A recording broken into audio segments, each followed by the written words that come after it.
Hello, hello, everybody. Welcome on in. Happy Valentine's Day. Valentine's Day. Oh, am I the Valentine? Just kidding. But welcome in, buds. I hope you all are having a good day today, whether it's a holiday or not. Congratulations to Dilly and Nin for getting first and second, respectively. Third is still open to anybody who wants it. If not, I shall chill. Happy sad, everyone. Sad. No sad, only happy. Only love. Love in some sort of form. Singles Awareness Day. Oh my gosh. Does that happen at the same time? Oh my gosh, you can celebrate both. If we can celebrate both, we have two hands. And yeah. Guys, I hope y'all are having a good day, regardless of if you're single or you're not single. I hope it's a good day. Either way, I spent all day working on the Valentine's art that I posted on the Discord and the Blue Sky, which if you haven't joined them yet, I think you should. Clear with the socials just in case. I worked very hard on it. Honestly, I'll just show it on here as well. I can do that too. Literally, I did. I need that. Literally, I wasn't initially gonna do a Valentine's art. I figured if I figured out something, I would just do it in that little chibi style that I've done the past couple times, which I really enjoyed doing, which wouldn't have been a big deal. But then last night, I don't know what it is, but I just had this inspiration, and it's like, I need to do it. I'll regret it. So I stayed up to 2 a.m. just sketching, basically, because I knew that would take me the longest, because it always does. And then I spent the entire day rendering it. But yeah, here it is! This year's Valentine's art. Which honestly, I like it. I really like how I did the face and the rendering on that. Those were a pain. But everything else, I think was pretty good. I still need to figure out how to do backgrounds, but it is your Valentine's card. But yeah, I was honestly, I almost did it, but I was I've done a Valentine art 3 years now. Oh my gosh. I was about to say 2 years because I've done Christmas 2 times, but no, I've done I've done Valentine's 3 years in a row now. But I can show off the art from that too, because not everybody's been around. It's a throwback time, so there's a new one. Let me find 2023. Oh my gosh, that is way too long ago. Okay, yeah, here is the 2023, which I made into probably a better form of a card. Back with a little bit of my old design. And then I also, last year, I made one of those people probably seeing them today on either Blue Sky or Twitter, where those ones where you just paste a character and then you make a card out of it, basically. I did that last year too, which was also a lot of fun. But this year I wanted to get more illustrative, and that is what I did. Okay, if I want to show the other card one, I want to make sure, the 2024 one, I want to make sure it's a good one. I did 4 of them. I hope it's this one. It is this one! I would like to think this one was my best one. I think this was the most popular one. If I do say so, popular with me. Yeah, now back to the new one. Back to the new one. Again. Yeah, it was a lot of fun. I wanted to get a little bit more, get some more practice in doing a bit more of it's not heavy perspective work, but it's slightly different than what I'm comfortable with. So I think I did good. I will not take any critiques, thank you very much. Unless you say them nicely. But yeah, for what we're getting into on stream today, besides looking at deep Valentine's cards, we're going to be playing a visual novel, which I have hinted at. And I was wondering if you buds had any guesses to what it would be today. I did post a little teaser on the stream schedule art. As I've said, this is one I've almost done the past couple years, but I've always taking it out of the lineup for one reason or another. I guess because I'm not even sure what I did last Valentine's Day, to be honest with you. Did I start playing Our Life again? Probably. And then before that, I had like a week where I just played a bunch of visual novels. Some of them were kind of a flop, not gonna lie. Not as in like they were bad, it's as in I was bad at playing the game. And also one of them I didn't realize asked that you didn't basically they asked that you didn't like stream past a certain point, so I couldn't even do that either, so I couldn't even get into the actual romance part, so oopsies on my part. There's been a chance I have no idea who it is and will consequently be indifferent to it. I mean, yeah, that's fine. I just like to have surprises. Now listen, there's one thing in the entire world that I love more than anything. And that is fried chicken. So today, we are going to be making this person our Valentine. And who better to make our Valentine than Colonel Sanders himself. We're going to be playing I Love You, Colonel Sanders today. KFC dating sim. You got it. You got it. I knew as soon as I led with that, somebody would know. What can I say? He's a very popular man in one sense or another. But I've actually played this game before. It's been a long time, but I have played it. And I don't know what it was. Like, it was originally on, like, my lineups, but I don't know what it was about it that I kept, like, taking it off. It was just, the time wasn't right. Now the time is right. So that is what we are going to be doing today. Now, depending on how it goes, I'm not single here, having a really bad time because of my gender dysphoria. I'm sorry about that, bud. Hope it gets better. But, let me see. How to beat. I'm pretty sure I Love You Colonel is on the shorter side. And I'm not sure if I'll be doing like multiple playthroughs, because you know, in visual novel sense, you can do multiple playthroughs and such like that, but we shall see. I do remember like last time when I played, which was like years ago, I forgot to look. I keep forgetting to look every time. I'm like, I played this game before, but I don't remember how long ago it was. Even though Steam could tell me like right then and there, you know, but I've already played it, so now I was going to say, you last played it today. It's like, wow, thank you. I'm not sure if there's, like, another, like, way to, like, check that. But I do remember, like, my first run, I did not woo Colonel Sanders, so it was not... We might have to play it a second time if I do the same thing. But we shall see. Alright, Buzz, let's go ahead and get into it. Also, this is going to make me hungry, because I have not eaten much today. Chicken sandwich. Perfect. Well, I'll say, get your redeems out now. Pick the achievements. Those should be dated. Does this even have achievements? Oh, let me see. Hold on.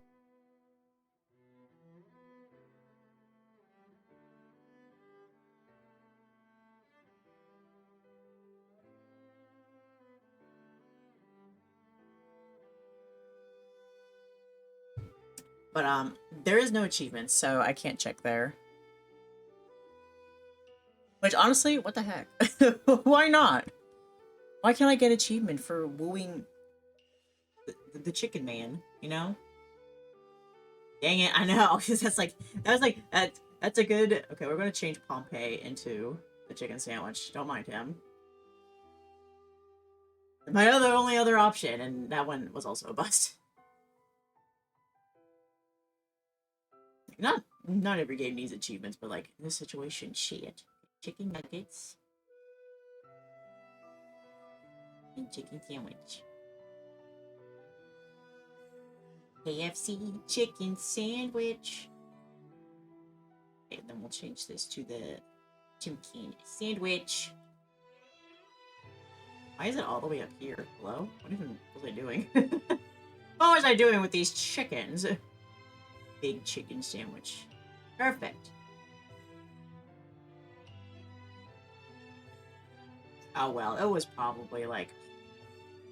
Well, depending on how old the game is, I feel like I maybe have played it like at some point after it came out. Like, not soon after it came out, because I'm silly and always wait. I mean, I guess that technically is true, because I am about to have chicken here for dinner, but... Where am I? Okay, this is what I'm trying to do. I'm trying to get in here and get a chicken nugget out for the baby. There we go. Here, one for BB. Ooh, not that big. And then you are eating chicken right now, good sir. I mean, that is true. Metaphorical. Yes, if metaphorically and literally, I will be eating chicken. Okay, and then another one for the baby. Oh my god, be so cute. Now that I've learned that I can do this. Okay, it's a little funky, but why is it so perfect for BB, but it's not? It's moving around. My tits just jiggle that much. Yeah, it's not really attached to her, it's attached to me. Oh well. Anyway, now we can start. New game.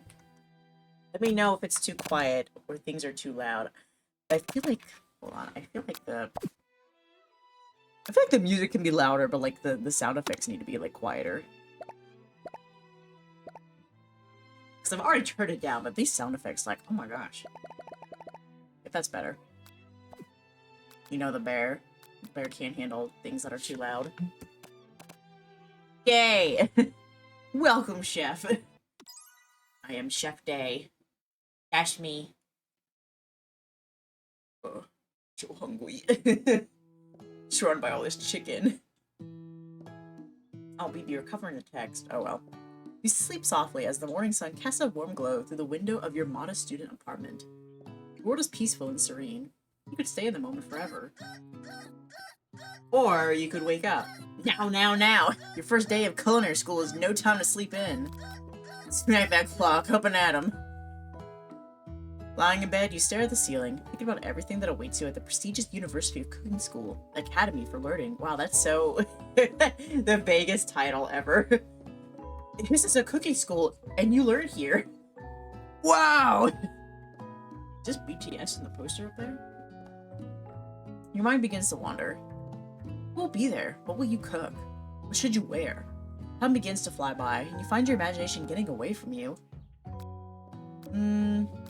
You allow yourself to daydream a bit, thinking about the future. It's here finally, your first day of culinary school. So many dishes to prepare, so many students to meet. Your mind is swimming with possibilities when you realize you're running late. You grab a biscuit and burst out the door in a hurry. Delicious. Just what you needed to wake up those taste buds. Oh, I should change the stream information as well. I love you. Colonel Sanders. A finger-licking good dating simulator. I forgot that was the whole entire title. There we go, now people know. It's not a secret no more. Yikes, you're in such a hurry, in fact, that you forgot to put on any deodorant before running out the door. You're sweating buckets as you rush to a Valentine. Uh-oh. Uh-oh, I'm smelly. Uh-oh, stinky.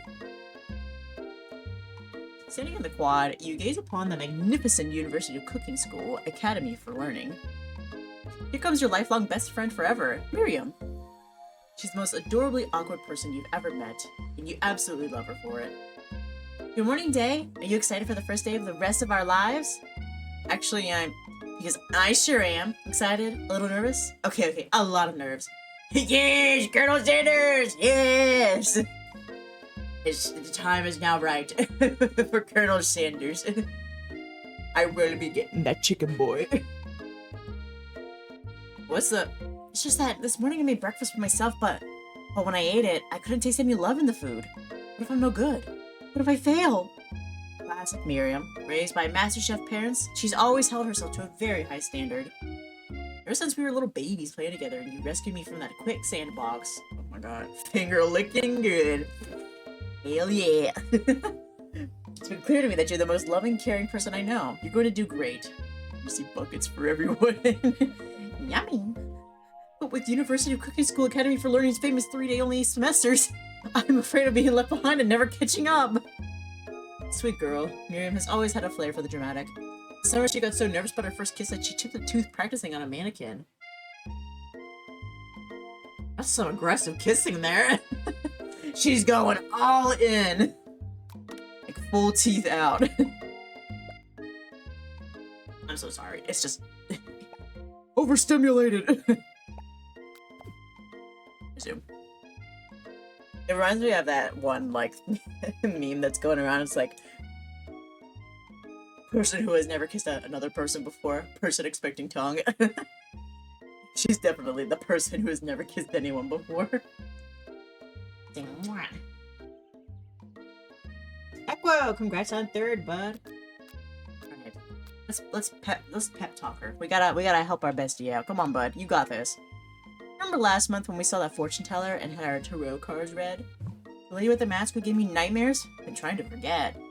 I know she looks spooky, but she was so sweet. She told you that you were destined for great things. Remember that card with the fancy-looking tower? And that other card featuring the handsome fellow in the red suit? I've been waiting for so long to meet a handsome fellow I can call my own. And I'm sure you will soon. In no time, we'll be graduating, and you'll be delighting the world with your heartfelt cooking in no time at all. As you talk Miriam up, you could feel her nerves begin to ease. You know what? Maybe everything will be okay after all. And if not, at least I have these killer bangs. That's true. You cut them. You're scared. You believe I cut them myself? Yeah. You could definitely believe it. I cannot believe it.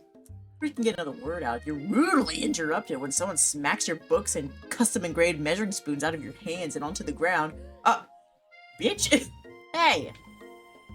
It's Ashley, your arch rival. She's totally evil, but you can't help but be filled with jealousy. She can get anything she wants, and she knows it. Her name is spelled quirky. Her parents are those people that's like, we want to name her Ashley, but we want her to stand out from all the other Ashleys, so they make it as weird as possible. There's like a person that named their like child Caitlin, and for like the aid part of the name, they put like the Roman numeral for aid. It's like, y'all, it's no big deal, please. Quirky. Oh, I didn't see you there, chicken shins. You leave Dae's shins alone. They're perfectly normal shins. Yeah, but what's wrong with my shins? Which are the shins? It's like down here, right? What's wrong with them? Perfectly fuzzy and brushed and groomed. I work hard on my shins. How dare she assume such a thing? You can't stand Ashley. Even her name is annoying. You know for a fact that it's actually Ashley, but she had to add extra letters to make herself feel better than everyone. Shins are bottoms, calves are tops. Okay, alright, gotcha. There's, yeah. Like when you, the bottom part of like calf, top, shin, bottom, gotcha. I figured it was around the ankle area. If anyone here knows what perfect shins look like, it's us. Yeah, I just showed mine. We're not gonna let you or your really weird insults get to us. Across the quad, you see Ashley's best friend, Von the Man. I stopped to look at his own reflection in the mirror. His pants are so tight you can see him casually working out his glutes while he styles his hair. Oh, lie, they're rocking glutes. Well, are you gonna show us? Von. Oh my gosh. Straight out of JoJo's Bizarre Adventure. You ring. Never been sure what their arrangement is, but as long as you've known them, Ashley and Von have been just as close as you and Miriam. Substantially more devious. Oh god, the rendering on his pants. I forgot about that. I believe that University of Cooking School Academy for Learning would ever allow people like you to attend as students. I know, right? You'd think they just hand us our diplomas now. Maybe hire us on as professors. You amateurs could learn a lot from us. First day of school about to start, there's just no time to properly tell these two off, so you resist the urge. Let's go, Miriam. See you later, losers. As you approach the door, you see a goofy-looking kid pushing hard against the window directly next to it. Leave him alone. He's just ripping ass out here. Oopsie. You think it's broken. You reach forward and easily pull the door open. That should do the trick. I love you! I think you mean thank you? My name is Pop. I was named after my Pop. He's old. Eyes? Oh my gosh. The mortal enemy is here. Popeyes versus KFC. Honestly, in the debate between Popeyes versus KFC, I can't really answer that because I've only eaten at a Popeyes once because we don't have any near here. But it's always been KFC. Colonel Sanders. I'll never stray again. Could someone like this also be a student at the school? He must be one heck of a chef. Also, his name tag clearly says Bob, but I guess he's reading it upside down. Hi, Pop. I'm Dae. So, are you gonna make me hold this door all day? Nope. With that, the young man walks into the building ahead of you. Is it just me or is he kind of cute? I think it's just you. Bob shrugged his shoulders before following him into the building. He seemed at the edge of the room, unsure where to sit. The students wander in and keep themselves busy chit-chatting. Doggy! A scruffy-looking pooch takes his place at the podium of the front of the class. Adorable. Sprinkles! Now, quiet down, everyone. Who is this unreasonably cute pup, and why is he in our culinary class? He must be Sprinkles, head instructor and CEO of UCSAL. Please, call me Professor Dog. I may be cute and little and fluffy, but I still demand respect. Oh my god, he just like my dog for real. Cute, little, and fluffy. She demands respect. Oh my gosh, she was going feral today. Because our neighbor has like 3 dogs. And they're not fenced in, and they just let their dogs like kind of free roam sometimes whenever they come outside to use the bathroom. And one of their dogs, like the small one, literally came over to our yard and peed in the bush, which, you know, no big deal. But like Sam saw, and she was so unhappy. She was literally screaming at that dog for pissing on her property. And even after the dog already left, she was sitting there like smacking the door and whining. And I was like, I didn't want to let her out right then and there because I didn't know if they were, you know, still outside. So I kept like checking out the front window, but I couldn't really like get a good angle. So eventually I just let her out, and they're already inside. But so hopefully Professor Dog has a bit more it's a bit better anger management skills than she does. What? A cute dog is our professor? It's the best school ever! Guess only a dog's nose is capable of picking up all the nuances of fine dining. Out of nowhere, wind begins to rush around you as a swirl of cherry blossom petals fill the air inside the classroom. Is he here? So I love the 3D cherry blossoms. I'm chilly. Someone close the window. And then he walks in. Oh my god, hold on. Let me get my glasses up. Let me get a good look. You're immediately swept up in the aura of this new student. His remarkable goatee. Who knew anyone could be so handsome? Time stands still. It's him! It's... If it isn't my favorite student, Harland... Colonel Sanders interrupts Sprinkles. Sorry, Professor Dog, before he can finish his sentence. Please, call me Colonel. Colonel Sanders. A hush murmur rolls through the classroom as Colonel Sanders walks down the aisle of desks. Suddenly the room is sweltering. Sweat begins to bead across your brow. I feel like everyone is looking at you. You're not entirely wrong. And this over here must be a sweaty sweats a lot. Maybe we should open that window back up before Faucet Pits melts into the puddle and evaporates entirely. Hold on a second. Nobody talks to my friend like that. You two both know my name. You're in the same kindergarten class. What is with all your really weird insults? Besides, when Dae sweats, it's not gross. It's beautiful. Look at that shimmer. Wow. Thank you, Miriam. Truly my hype man here. Oh. Just one. You turn to find Colonel Sanders standing right in front of you. Colonel Sanders, beautiful angel that he is, stands before you, smiling gently, his hand outstretched. Oh, boy howdy, this classroom gets hotter than a Kentucky fryer. Please, use my handkerchief. Oh. You freeze up. Colonel Sanders is talking to you. Wait, Colonel Sanders is talking to you? About how sweaty you look? You're completely mortified. This can't be your first interaction. What if he never forgets this moment? How will you respond? Thanks. You stretch out your hand, and Colonel Sanders places a fine silk handkerchief in it. Just a little smelly. Just a little... My shimmer. Maybe he'll just remember my shimmer. Oh, I'm just glowing in the sunlight, you know? Oh, one sec.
Sorry about that. Got my dinner.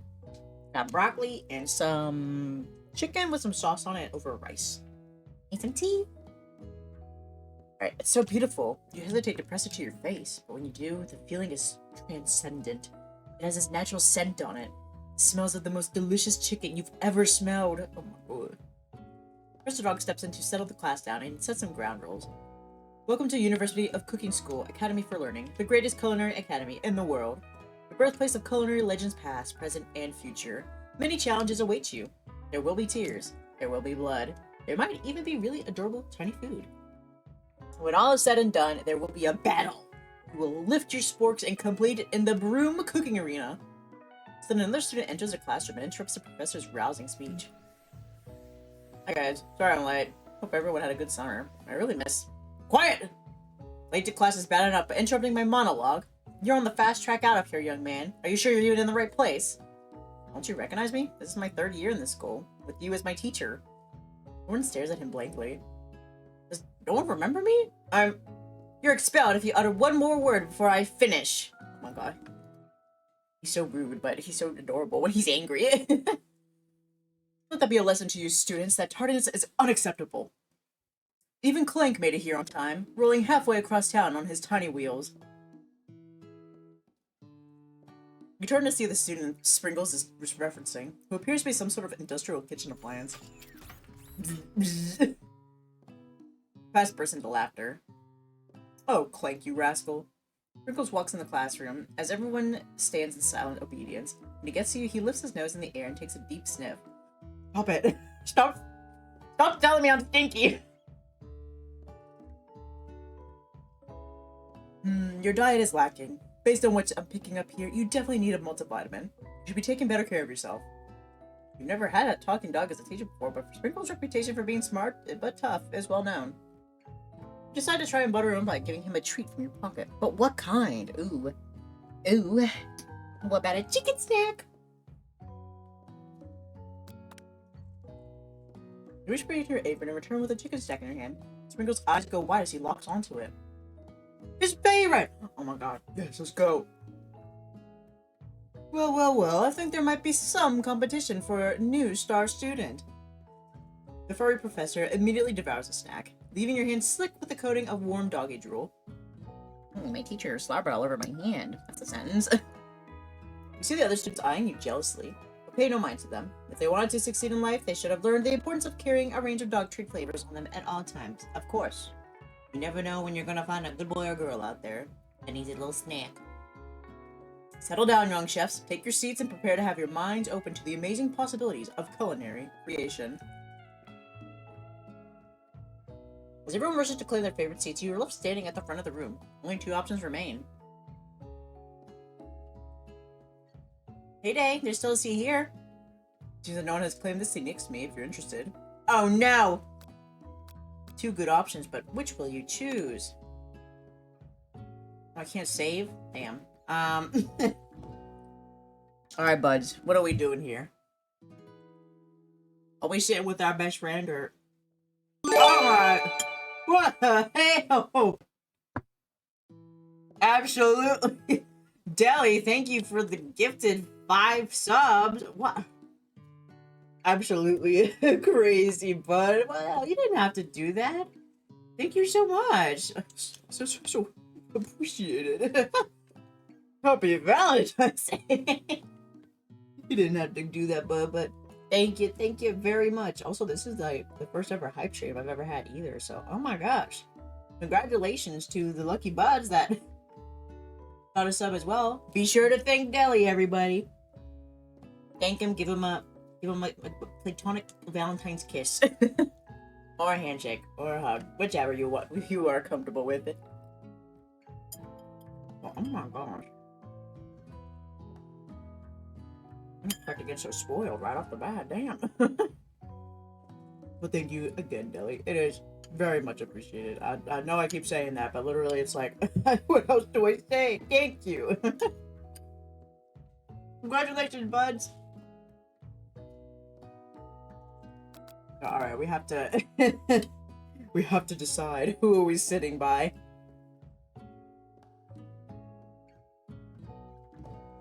I mean, These were good.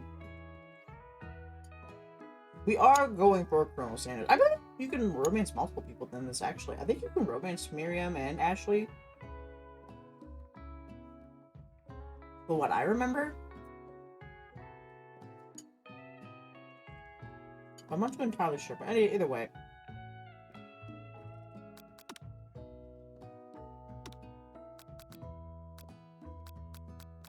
Also, you could only do, like, checkpoints. Oh, okay.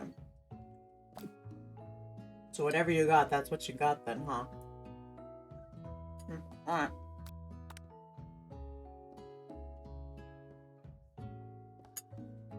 I took a big bite.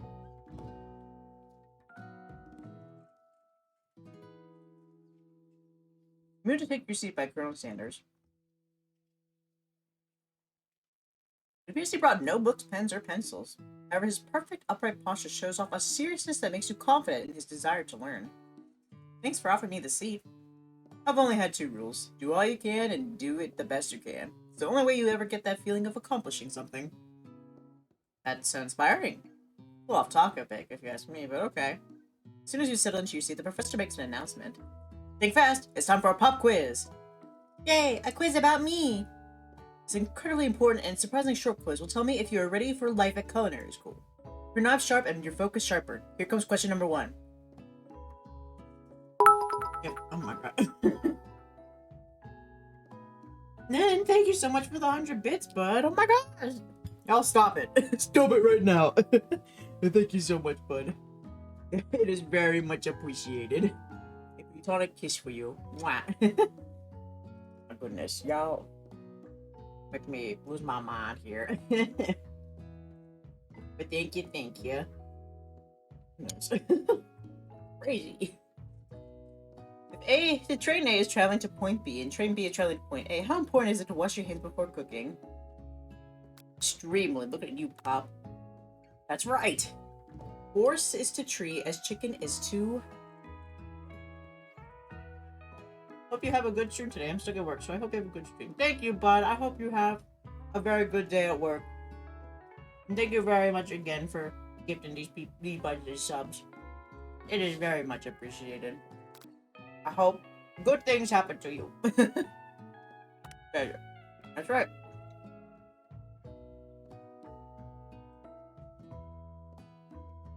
What is the most efficient eating utensil ever created? Spork. That's right. Oh shit, there's more. What food is best for a broken heart? Anything as long as it's prepared with love and not too much salt. It will make a pancake that looks like a silly face. I mean, not getting my heart, but that's probably this one. That's right. Sprinkle's a good boy. He's a talking dog that teaches at culinary school. He's the best boy. That's right. Your total score is perfect score, 5 out of 5. I'm so smart. Well, be honest. Did you cheat?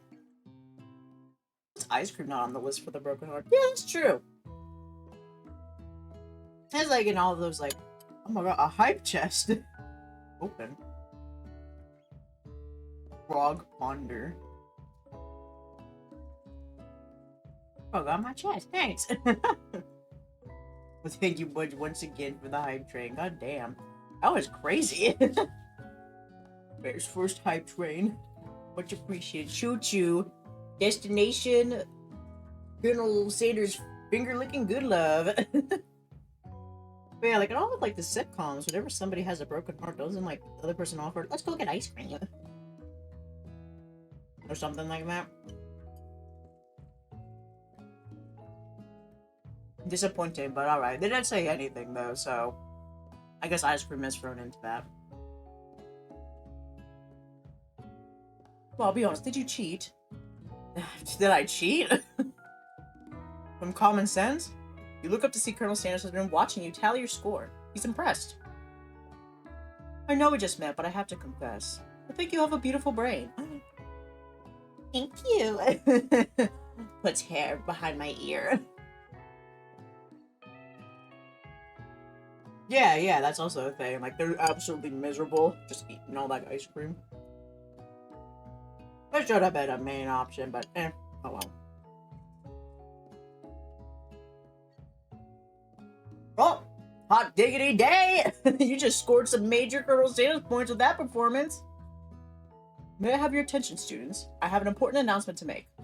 Time for lunch. Wow, already? That was fast. Happy Chicken Day, Bach. Happy day's full of chicken. Wow, the cafeteria is as nice as any restaurant you've ever eaten at. It makes sense that the school dedicated to cooking would also be serious about eating. Delicious fragrance wafts through the room and tickles the end of your nose. Your mouth waters. You smell that? Must be our lunch. It smells crazy good. Everyone, can I have your attention? Is it about lunch? No, I just want to apologize for my tardiness. You see, Howdy, folks. I'd like to make an announcement. Hey, It's about lunch. Everyone cheers. But Shh! Lunch! She said shush!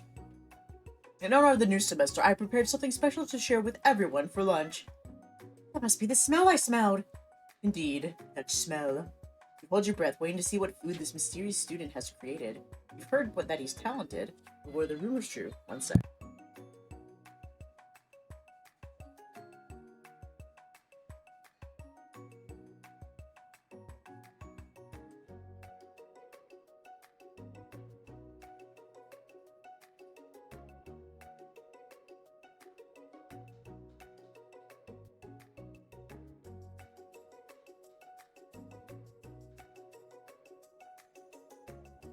Alright, sorry about that. Is the rumors true? What did she brought?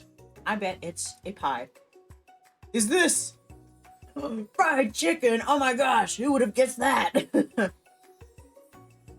Colonel Sanders lifted a large bucket above his head. Its contents glimmer in the light. Piled high are huge pieces of chicken, breaded and fried to a crispy golden finish. Aroma envelops you, and you begin to feel warm and safe. Colonel Sanders has filled a bucket with chicken? What a novel concept. Your stomach begins to grumble, as if to say, stop thinking and start eating. For years, I've been developing a secret recipe for the perfect fried chicken. In my calculation, nothing less than 11 herbs and spices are required to achieve the perfect balance of flavors. You look around and notice that every other student has a pen and paper and is scribbling notes as fast as they can. But that's all I'll say about that. What do you think what do you do? You think, what, do you think we want your stupid recipe, dude? Pshaw! Nah, my dude, nah. I'm just drafting a last will and testament in case one of those ingredients is a poison. Got him. I'm sort of nervously to see if anyone else is laughing at a sick burn. We just see what zinger Ashley is prepared to follow, but she suddenly takes a different approach. Yeah, and I was just like, writing my diary. Dear diary, today I smelled something beautiful. I know that moment that only the hands of true gentlemen could fry chicken so tender.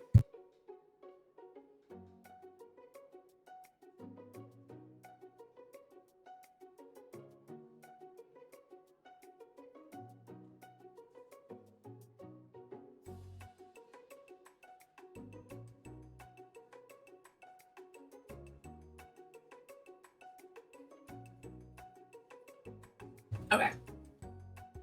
You see her body language change from bitter and evil to sweet and innocent as she slides closer to Colonel Sanders. Hey, back off! That's my chicken boy. You realize that he is destined for greatness and fame with cooking skills like this. She wants him all to herself. Oh, please. Well, Von the Man, if you don't want any. Van the Man, I guess that's what it is. I'm calling him Von. I'm ruining the joke. You don't want any. I'll take his. Well, hold on. I mean, I guess I'll try it. Oh my god, the hair. He takes one bite and his eyes grow wide. He starts contorting his face as he tries to hold in his pure exhilaration and act unimpressed. Easy now. There's enough for everyone. Please, my fellow classmates, dig in. And take one of the pieces of fried chicken out of this bucket in quotes, and sink your teeth into it. It's amazing. You say, oh my god. We are astral projecting into the universe. The finger licking good. Tasting Colonel Sanders' food transports you to another dimension. Low with your taste buds, gripping a drumstick in your hand, you float weightlessly.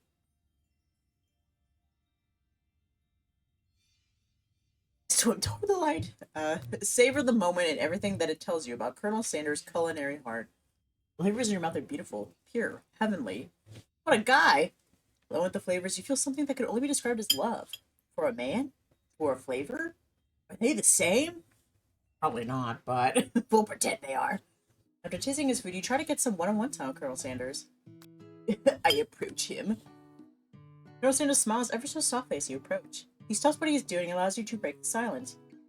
I wondered if I could talk to you for a second? Anything for a fellow chef. What exactly was on that chicken? Haha, how bold to come out and ask. It's an idea I had for new combinations of flavors that will make my fortune and establish my legacy for all time as I open a chain of highly successful fried chicken restaurants. No big deal. Just you and me here talking. I can keep a secret. In fact, I've got some on my own that I'd be willing to trade. What's the rush? The semester's only getting started. We've got 2 more whole days to get to know each other.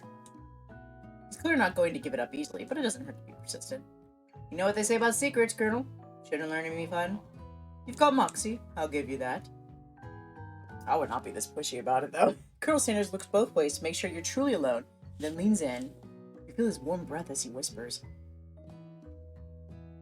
There's one ingredient, but you can't tell. I use... Why is it censored? I use... What is it? I use... It's something my great-grandmother taught me. Could you repeat that? Wow! We never had guessed that. In fact, you aren't even sure where you'd get some if you searched. While you're wrapped up in that huge revelation, you notice that Colonel Sanders has disappeared. While everyone else is still in the cafeteria, you decide to look for him. Colonel Sanders outside, standing in the quad. Oh, it's you again. Howdy. Sometimes I like to come outside and look at the school buildings. I think about how my story will continue on after I've graduated. Sounds like you have big plans. I dare say the biggest. I will leave my mark on this world. You can bet on that. Alone together for the first time, you figure now is the perfect moment to show your personality to him. Nag him to show your own strength. Wow him with a big idea. You add an additional ingredient to really spice things up. Be modest but thoughtful. I just wanted to tell you that I really enjoyed your food. Now you've got his attention. Flavors were complex, but comforting. The interplay between salty, savory, and peppery. It was perfect, because KFC defends the recipe to the death. It's like, we ain't telling you shit. We're not even in a video game. You don't even get to know. We won't even put in a placeholder. I appreciate the compliment, Dae. I'm sure you'll be a big sexy success. I know we've only met today, but I'm starting to get the same feeling about you. We should head back inside. The next lesson starts soon. Oh my gosh, it's just like... what's that one show? Is it MasterChef? No. It's a different one where it's like... It still has Gordon Ramsay in it, but it like... They got these... Well, I guess it is kind of like that. What show am I thinking about?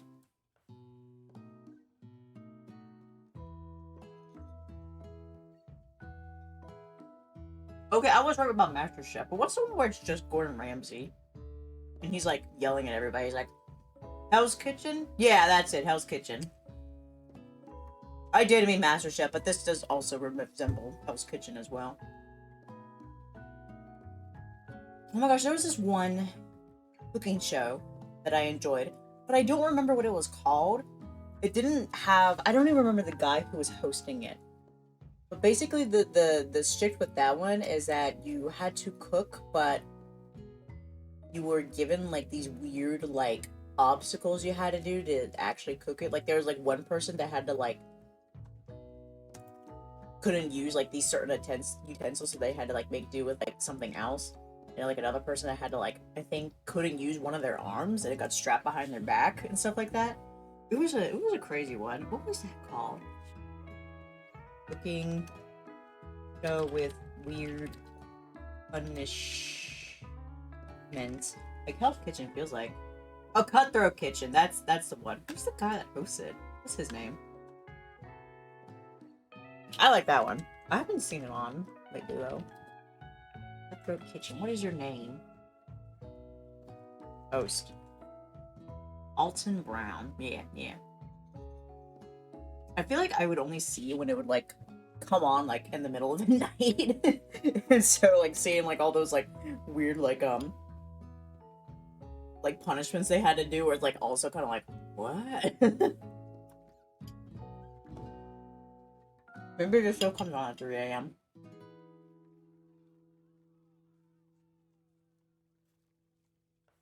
You step into the massive cooking arena. The afternoon lesson will take place. Each student gets an oven and all the tools and ingredients they could need. Look at this place. It's magnificent. Finally, we get to show our stuff. Wait a second. Oh no! We have to show our stuff. What if I totally blow it? You're not gonna blow anything, except maybe kiss it to the crowds of fans. You're gonna earn with your signature, adorable tiny food creation. Mwah. Mwah. Welcome, students, to the cooking arena. I like how you think they put this like pedestal here because they had to like justify how we would be able to see him. Like, they didn't want him floating in the air, so like, just put like a pedestal below him, so he just is always standing on that. For today's lesson, we'll be cooking with partners. We can pair off. Master Miriam looks over at you, but unable to control yourself, you pounce on Colonel Sanders. Miriam, I'm so sorry. You look so sad. Damn, I chose him once, and after that, it's like, Miriam? Who's that? Oh my gosh, it's like, oh my god, hashtag relatable, but it's like when you have like 2 friends in the class and you have to pair up and like partners and they pick each other and you're like the odd one out. Good stuff. Alright, Colonel, would you like to tackle this lesson as a team? A team of 2, that is? Me and you? That wasn't clear. Wanna be my partner?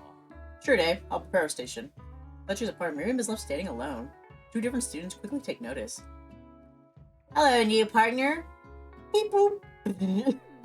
Oh my, 2 potential partners? I'm so sorry, gentlemen, but I don't know who to choose.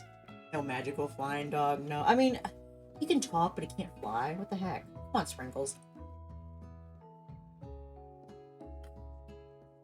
He's still a good boy, though.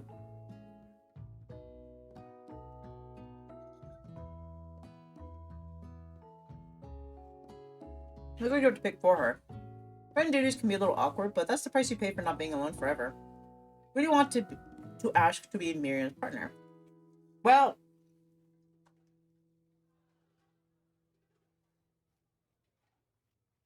I like Clank, but he did say that Pop was cute, so I mean, I feel like I'm kind of like giving her like the shit under the stick though with him though. I mean, yeah, I mean they like Clank though. You know, go with Clank. Sorry, Pop. I think Miriam will be partnering with Clank today. It's okay. I already ate. I'm not entirely clear if Pop has any idea what the point of school even is at this juncture. Like, he's clearly excited to have some attention. He heats up and begins to roll back and forth. Whoop, whoop, whoop. Hold on there, fella. We don't even know the assignment yet. Technically, Clank might not have a face, but there's something charming and earnest about it. I mean, his face is right there. We can see it. Like, I may be blocking with my fat head, but it's right there. Issue? I hardly know you. Clank judders and a panel shakes loose. You get the impression that this is a sign of affection. Looks like you two will be fine. Now it's time to focus on your own cooking classwork. Alright, you two, for today's lesson we're going to keep it simple. Pick a basic dish and divide up the steps. No chef is an island. It takes 2 flints to make a fire. You get the idea. Which dish do you suggest to your partner, Colonel Sanders? Steak tartare seems easy enough. It's fancy, and you don't even need to cook it. Using octopus will blow Colonel Sanders' mind, your grandmother's mashed potatoes, and gravy. What even is, like, steak tartare? Isn't that just, like... Isn't tartare just, like, a raw meat or something? I mean, I guess it's not, like, raw, because, like... raw. Because, like, it's gotta be, like, safe enough for you to be able to eat it, you know, but... I mean, is raw meat safe to eat? Like, beef? Or steak? I know chicken you can't. People with their medium rare chickens. We won't get that here. That's not finger looking good. We don't claim that one. Mashed potatoes and gravy. Ooh, I like that.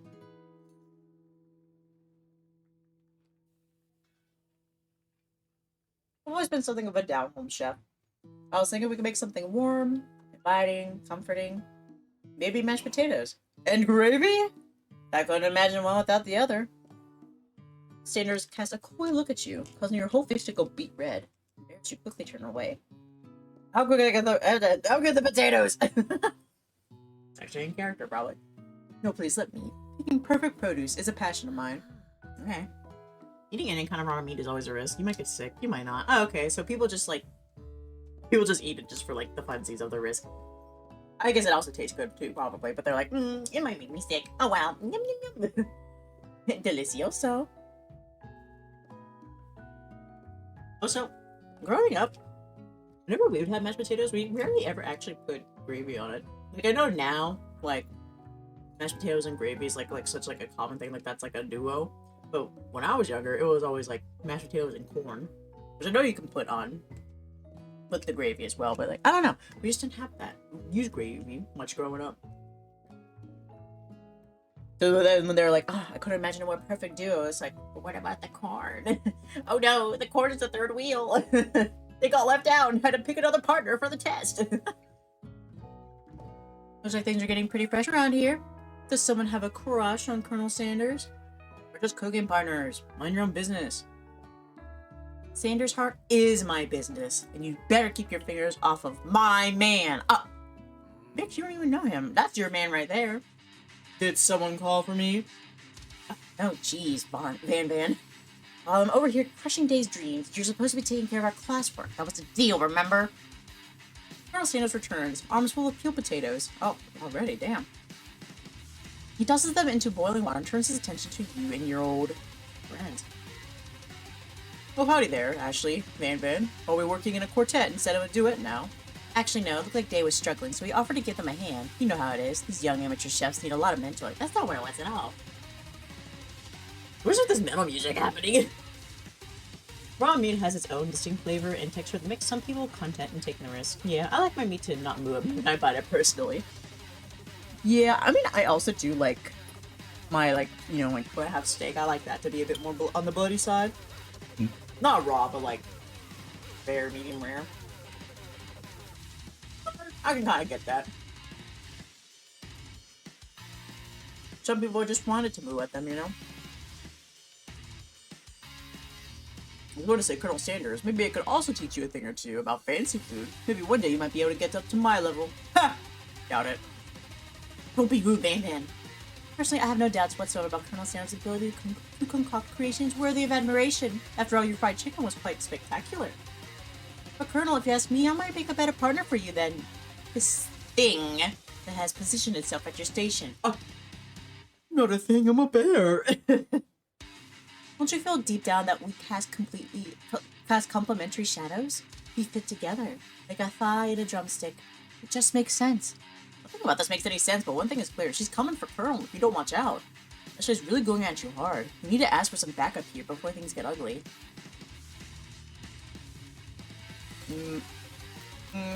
Oh no. No.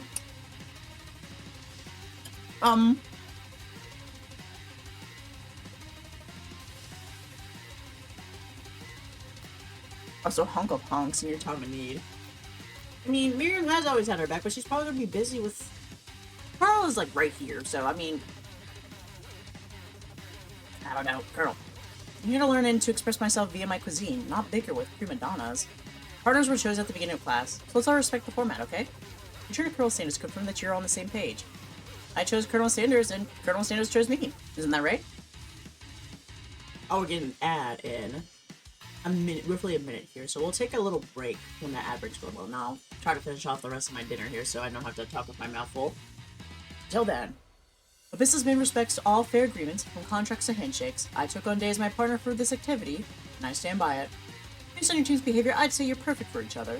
Neither of you has Dae's natural talent, or their loyalty. Loyalty after pitching you. Being defended by Colonel Sanders leaves you feeling proud and full of potential.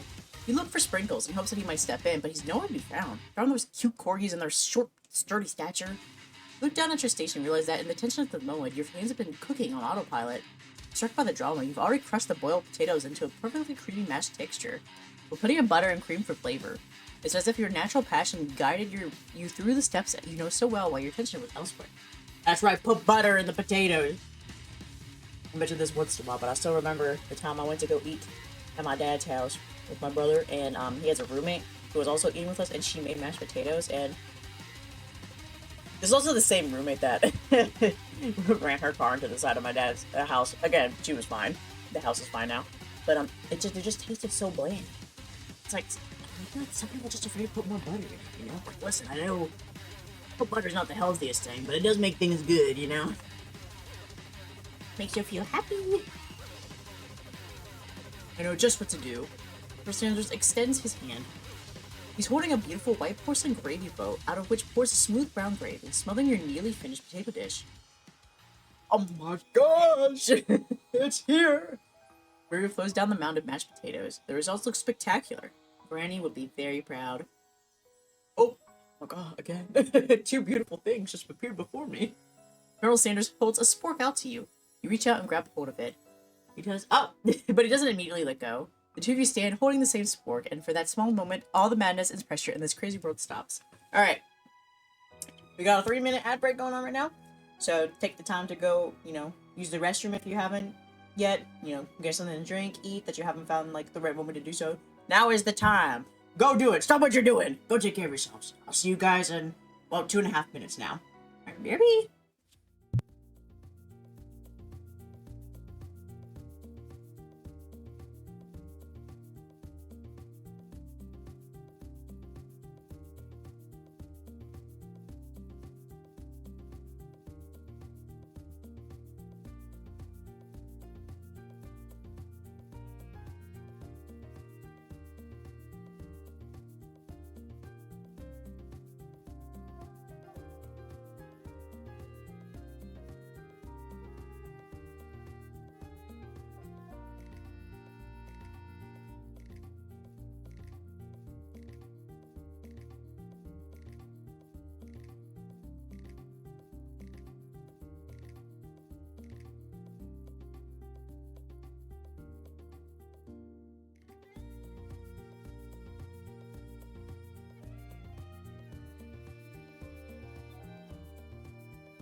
Oh, mic check.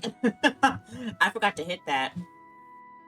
Yes, I was saying, I guess I could have, like, sat here and, like, eaten in front of you. In front of you all, but I was like, I won't subject you to the eating ASMR. Yeah, I'm eating my fill, though, so we are good. Now we can continue. Your eyes lock. The moment is electric. Time stands still. You love something, set it free. Together you dig the utensil into the mashed potatoes and lift a heaping sporkful up. And you see Ashley with a sinister look. You know she's plotting against you to be with Colonel Sanders. Then filled with rage without thinking, you fling the sporkful of mashed potatoes right into Ashley's stupid, beautiful face. Van, do something, do something! Scooping up a fingerful, Van tastes the dripping mashed potatoes and gravy and realizes that it's delicious. Horrified by this revelation, he slinks away. Will you ever be able to cook something with so much love and integrity?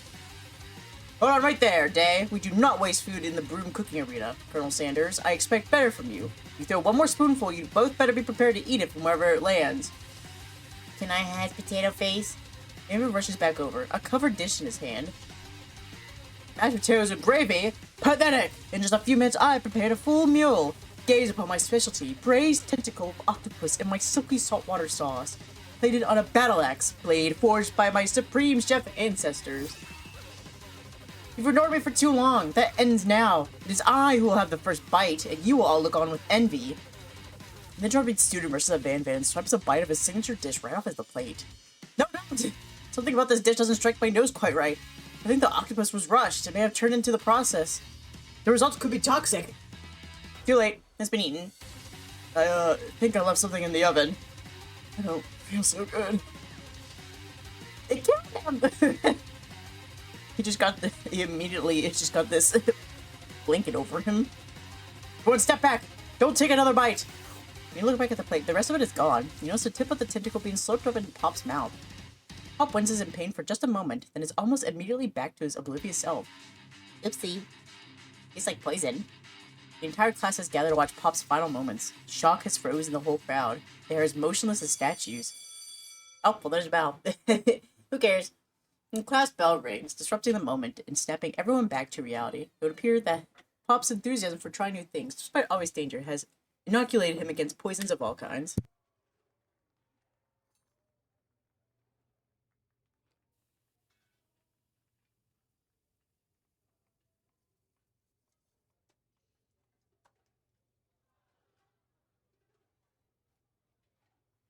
I'm the music cut out.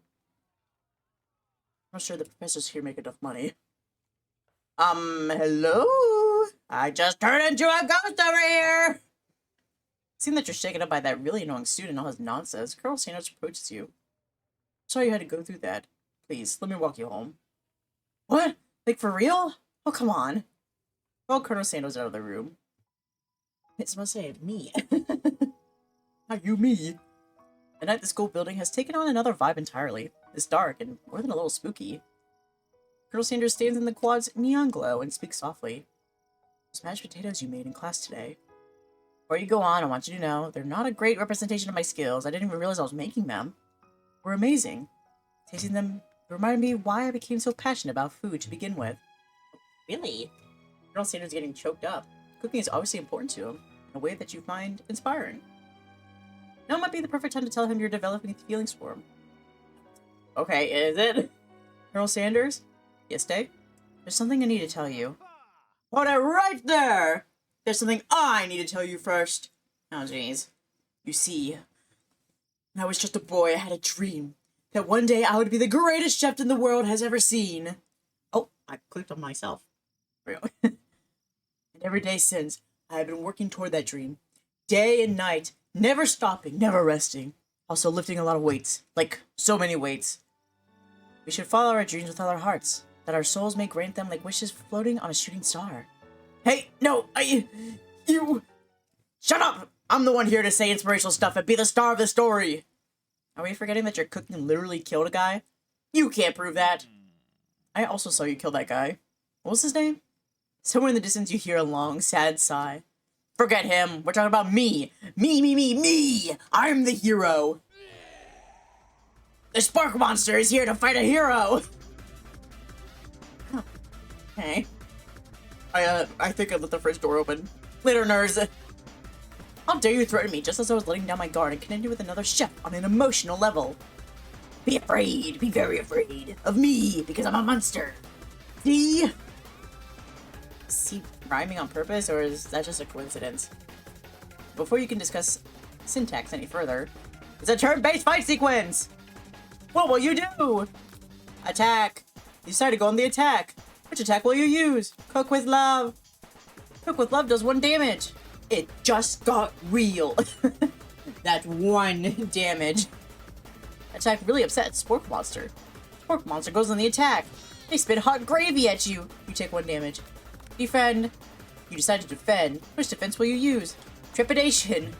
Continue to stay back and endure whatever comes your way. Seems like a pretty weird strategy, but okay, sure, you do you. Spork Monster focuses their mashed mind and draws an energy from Mother Earth itself. They grow larger and more intimidating. How will you respond? Attack. You decide to go on the attack. Which attack will you use? Cook with love. Does 1 damage. Spork Monster's no quitter. Puffed up and ready to rumble. They go on the attack once again. Spork Monster uses Ulti Tensile. You take 2 damage from the attack. If you take much more damage, you're not going to survive the battle. Defend. But defense, what you do is buff up. No control this much buffness. You start to feel bloated and, quite frankly, a little gassy. You better attack soon or you'll likely explode. You decided to go on the attack. Chow down! Chow down does 2 damage. A powerful blow. Spork Monster's oozing cheese sauce onto the lawn of the quad. Wonders who is going to have to clean that up. I mean, I guess the professor could. Puppy likes cheese. Really vulnerable, the Spork Monster prepares for its ultimate attack, Rounded Edge. Vile villain, your reign of terror stops here. Colonel Sanders summons the energy of 1,000 chickens. Chicken attack! Popeye Power Pinch. Popeye Power Pinch does 10 damage. Spork Monster's defeated. You saved me. And your Spork Monster spews steam into the night. Oh.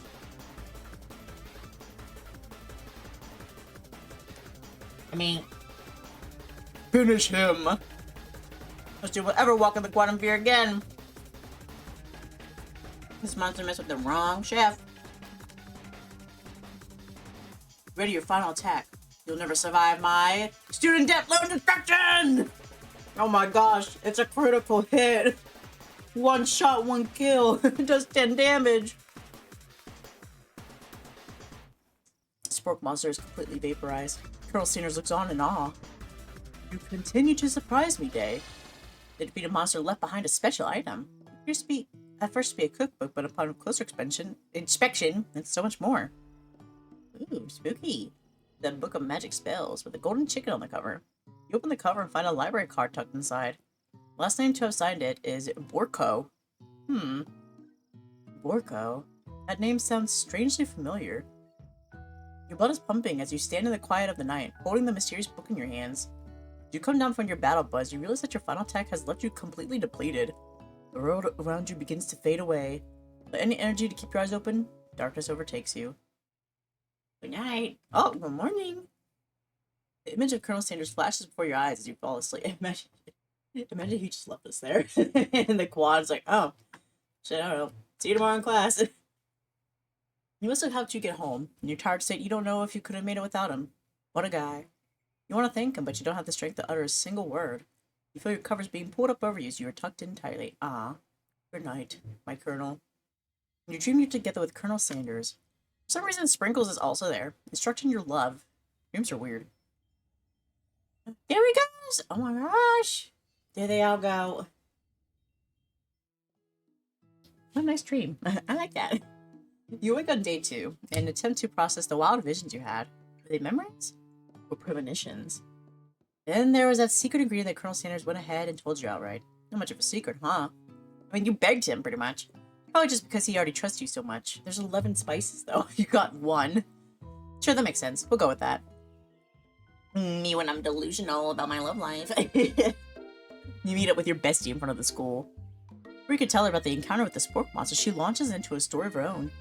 Okay, I know this might sound a little strange, but I think I might be... I think I might like Clank. Oh, like? Like? I know, it sounds like it's moving too fast, but there's something about him. I like him. Like him. Got to talking after class, and he's actually a totally sweet guy. Not only that, but he's really smart. He told me all kinds of stories about Colonel Sanders. Did you know that Colonel Sanders was the most popular kid in his high school? No, but that does make complete sense. Yeah, but he was so popular. He was voted prom king at a school he didn't even go to, and was also the convertible that he himself rode in at the front of the homecoming parade. What? He was also the convertible that he is the convertible? So he just walked? Is he a transformer? I'm thinking maybe something got lost in the pressure cooker language translation there. Either way, maybe it'd be best if you took it slow with this new boy, like I am with Colonel Sanders. You and Colonel Sanders? The coolest guy in school? The most famous student to ever attend University of Cooking School Academy for Learning? You're a thing now? We definitely connected yesterday. Sure you did. You're great. Why wouldn't he be into you, I guess? I mean, I don't think you really trust me here, bestie. Why, I don't think you really believe in me.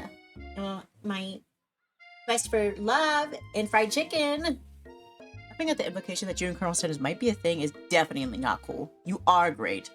You have an idea about how to prove that your love is real. Well, if he's not into me, why did he tell me one of his secret ingredients? Your bestie's eyes light up. A secret ingredient? Yeah, I just said that. A secret ingredient. Is there a dramatic echo in here? You even check to make sure you're alone before continuing. So this summer, while I was on vacation with my family, a lovely man approached me in the botanical garden where I was wandering. This can't be good. He told me all about his passion for spices. Secret spices. The man even gave me some to show me what he meant. He said it was a powder created from super duper rare dried flower petals, and that if I did him a big favor, I could have some of my own. Please. Miriam, please. Please, don't tell me. So I filled my suitcase with them and brought them home. He was so nice, he even met me at the gate when I arrived. Later, when I cooked with them, a very strange feeling came over me. The flavor was unlike anything I'd ever tasted. I think you're being very liberal with the meaning of spices here. Whatever. Okay, what? What did you have to do to get these spices? What are these? You getting drugs? Whatever. Anyhow, we both shared interest in cooking, so we stayed in touch, you know, like pen pals. But he would love to know more about new spices. Well, I'm definitely not supposed to share Colonel Sanders' secret recipe, and besides, I only know the one ingredient, so I doubt it'd be much use to anyone. Please, it would mean the world to me. No one is to know it came from you or from Colonel Sanders. What do you think? Should you protect Colonel Sanders' secret or share it with your bestie? No, we are protecting secrets because I'm not a snitch. Make up a fake ingredient. You quickly think of a fake ingredient name. I don't know, how about... It was Eye of Newt. I know, sounds like some kind of witch's potion, but what can you do? Eye of Newt? Wow. Her eyes light up imagining such a thing, and you figure that you've satisfied her curiosity, and she'll move on. However, she immediately turns around and does some thumb typing on her phone that she can't quite see. That's probably not good. Or you could ask her to confirm that she was definitely not texting secrets to other people. You're interrupted. A wind rushes in. Cherry blossom petals fill the air. It's Colonel Sanders! He's arriving at school. Admire his majestic glory. Colonel Sanders' horse is truly a thing of beauty. Without ever acknowledging that he's being watched, he does a short horse dance before dismounting with a flourish, and stops the beautiful creature gently on its rear, setting it running free into the countryside. You are so struck by the sight of him that you lose the ability to speak coherently. Oh, I didn't realize anyone was watching. Don't worry, he knows his way home. You attempt to compliment Colonel Sanders, but the words don't come out exactly right. What a horseful beaut you have. I mean, what a horseful beaut you have. Darn it, that's what I just said. Being a good friend, Miriam intends to cover for you. Oh, yay! Just get really nervous around people they like. What? That's not helping! You're snitching now! I mean, they got food poisoning her up all night. It was gruesome. You should have seen it. Gives you a wink and a smile as if to say situation handled. Can't blame a girl for trying. That did not happen, though, because he was there. With that, Colonel Sanders disappears into the school, leaving you and Miriam to follow. Into the classroom, you can see your two rivals, Ashley and Van, are doing something bad. The way they're hiding, you know it must be really bad. Like, counterfeiting recipes bad. Experimenting with restricted ingredients bad. Summoning a demon bad? You try and get a peek over Von's hulking shoulder, but he sees you coming. Whoa there, little one. I'm not sure you're ready to handle this. Why don't you make like a bee and mind your own wax, honey? Act like you're not interested in them, but really try to get a closer look. You sit near the rivals, but leave your back turned to them. You even hear Van mutter something that sounds like a bit like a magical spell. However, he notices you eavesdropping. You try and cover your tracks and provides an excuse. It's time for class, and you're distracting the rest of us who want to learn. How do you upset them? Oh, and you're the emperor of cooking, are you? You make the rules? I'm not sure you know. A good meal, if it ate you.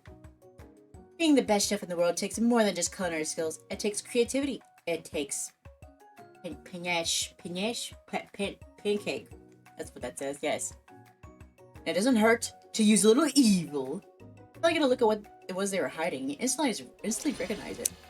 It's a book, just like the one you found after your encounter with the spork monster. That's the same book that I found last night in the quad. She immediately elbows Van Van, who hides the book behind his desk. I don't know what you're talking about. That book is a family heirloom, and its contents are secret. He knows that they haven't just been studying the book. They've got Pop pinned to the wall, and they're tossing potato skins at him as he tries to catch them in his mouth.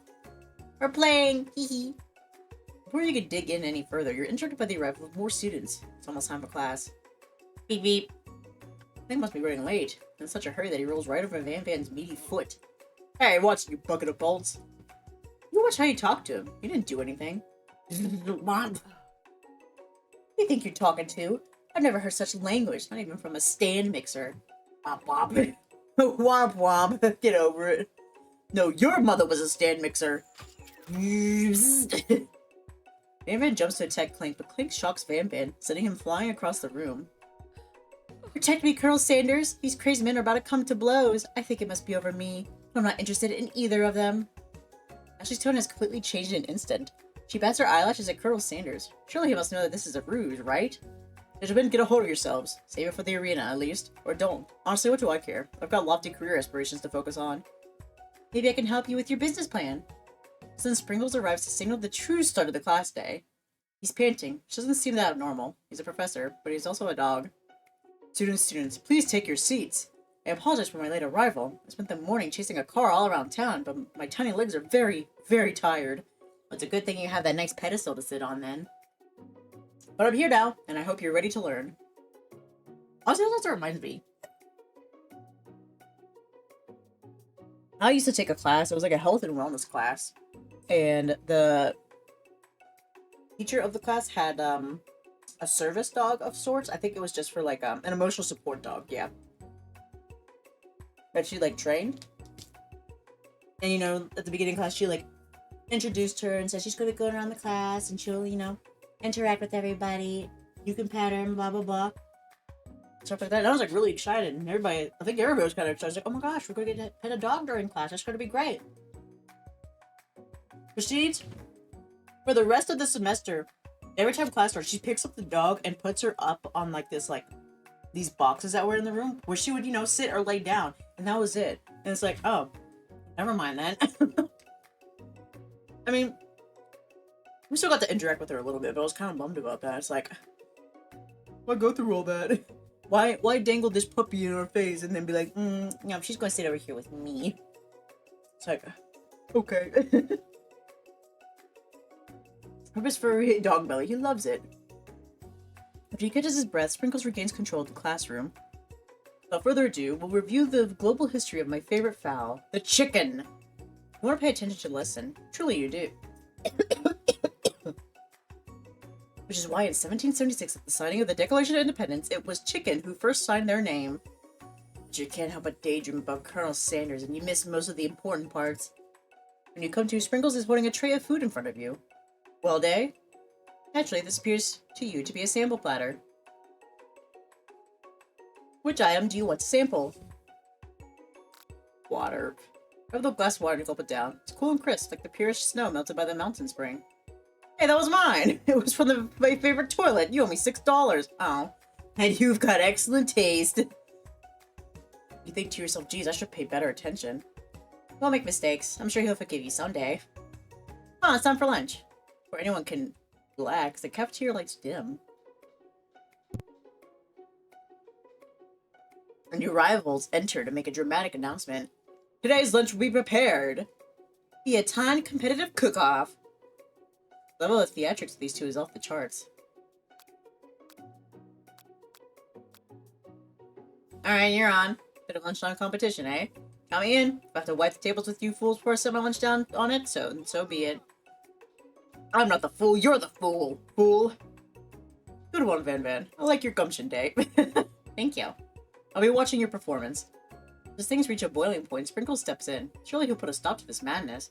Now, students, please settle down. This is a lunchroom, not a sporting court. Okay. Finally, a little sense. Be the sigh of relief. At least not until we turn on the timer. Oh no. Timer ready. Oh, it's big and scary right in front of me. Just that a huge light blasts you in the face, flashing the words timer ready. That's what I'm talking about. Ooh! I stand corrected. The hard way builds solidly a foundation of confidence that cannot be swept away. And that's an original quote by me. In case anyone was wondering, I hope its message lifts you to victory. Like a diamond, I was formed under pressure, and now's my chance to shine. I will defeat you myself.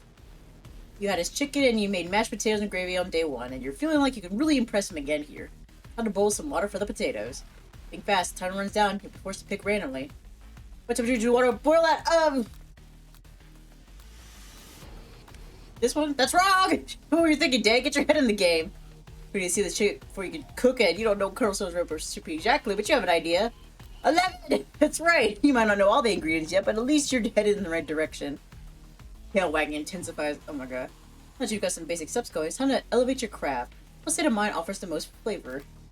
Gratitude! You must never take this opportunity for granted if you hope to succeed. I'm so scared. I'm so under pressure right now. Your classmates are rooting for you, but Ashley is simply stronger and faster than you. You better pick up the pace if you want to survive. When you were a child, your father told you to never forget where you came from. Every day, you meditate on his advice and draw energy from that place. Now will be a great 10 hearts entry, so where does it all come from? Small town, big dreams. That's right, this is your shot. You're not going to miss it. Woo! You try to shut out the noise of the arena and focus on your cooking. What is the sound of success? Sizzling. That's wrong! Bubbling? You notice Colonel Sanders out of the corner of your eye. I believe in you, Dae. He's actually cheering you on. It'd be awesome, except knowing he's watching you makes you totally forget what you were doing. All you can think about is Colonel Sanders. Please spoon so gravy would take to feel traditional. Who are you thinking? Get your butt back into the competition. You sure it does right with only one desert cookbook. What do you take? What a hunk! I know, right? You know what? Shouldn't you be focused on the challenge? You're failing behind. What does that have to do with crab and spectacular fried chicken and delicate baked biscuits? Woof woof! You're really struggling to keep up. In the next station over, Ashley has already begun plating elements of her dish. It's colorful and complex. Take a time, you toss your biscuit dough into a stand mixer. As you do, the crowd gasps. Yikes! I know you love nothing more than seeing a fellow appliance utilized in a kitchen battle, but sometimes that means sacrificing the personal touch. You might not have any hands, but Dae does. And a good chef needs to be touching the dough to know when it's properly mixed. There's an easy way and a hard way. You don't get far by going the easy way. When you hear everyone talking, you realize how serious your error was. You immediately shove your hand to the mixer to rescue your dough before it's overmixed. Dae, no! If you're not fast enough, your hand gets stuck. Immediately crushed by the quickly spinning beaters. There's no way you'll be able to use that hand for the rest of the match. Colonel Sanders shakes his head in shame.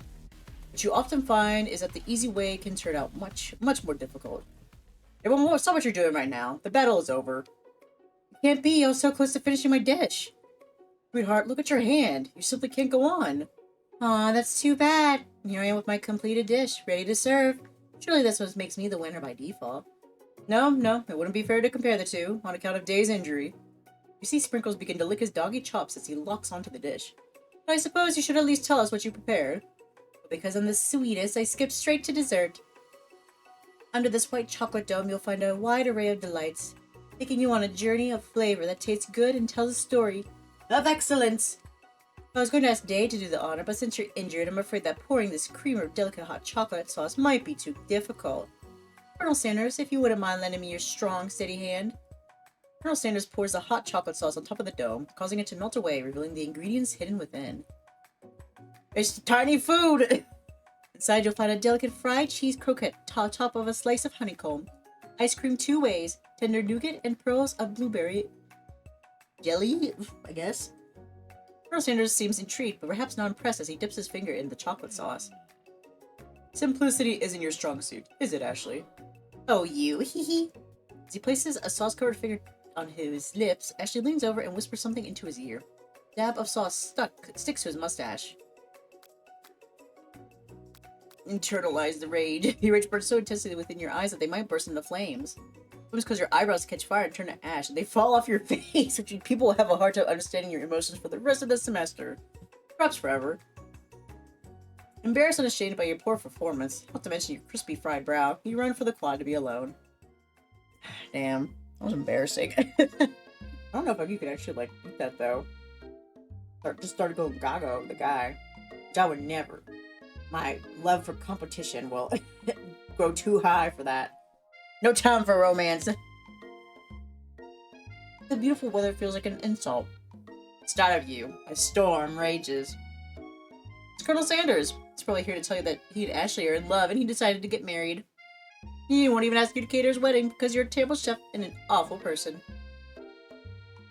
You try to hide from him, but he approaches you directly. I know you're hurting right now. Not just from the devastating loss, but from the run-in with the mixer and that small fire. You should get that checked out. I'm fine. Can't you just leave me alone? I'm a loser. I'm not fit to fill your fryer. I'll never be a master chef. Failure is a part of life. Not just for you, but for all of us. Do you think I've never failed at anything before? That's exactly what I think.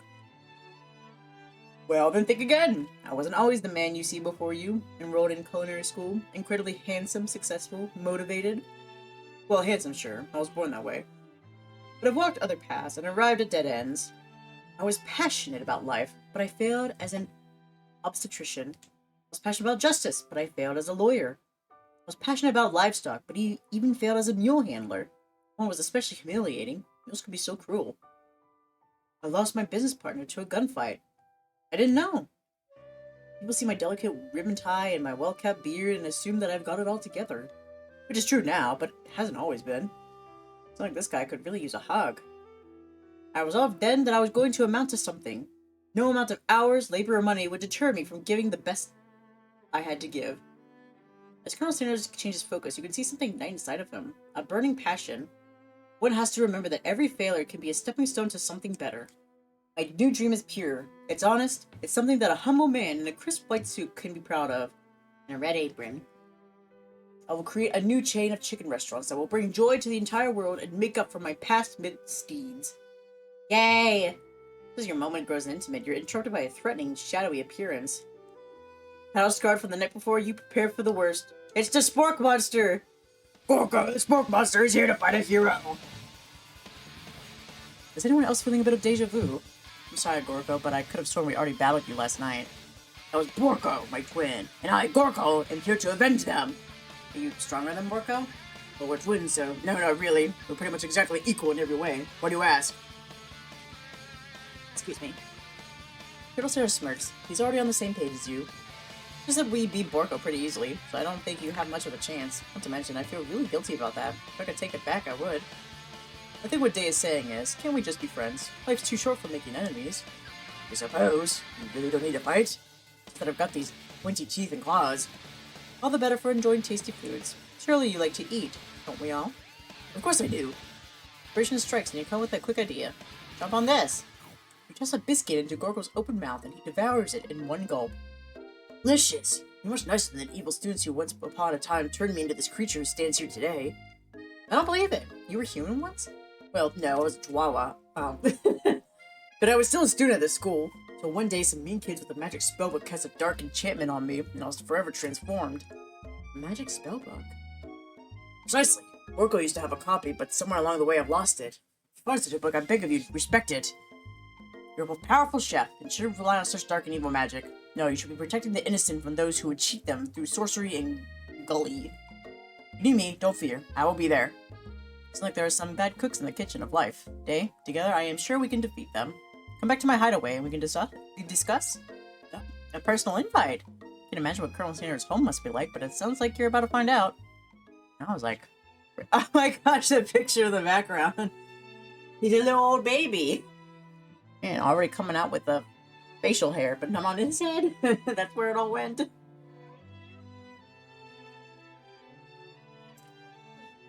a bite of cookie. I didn't even realize, like, the big-ass chicken statue here as well.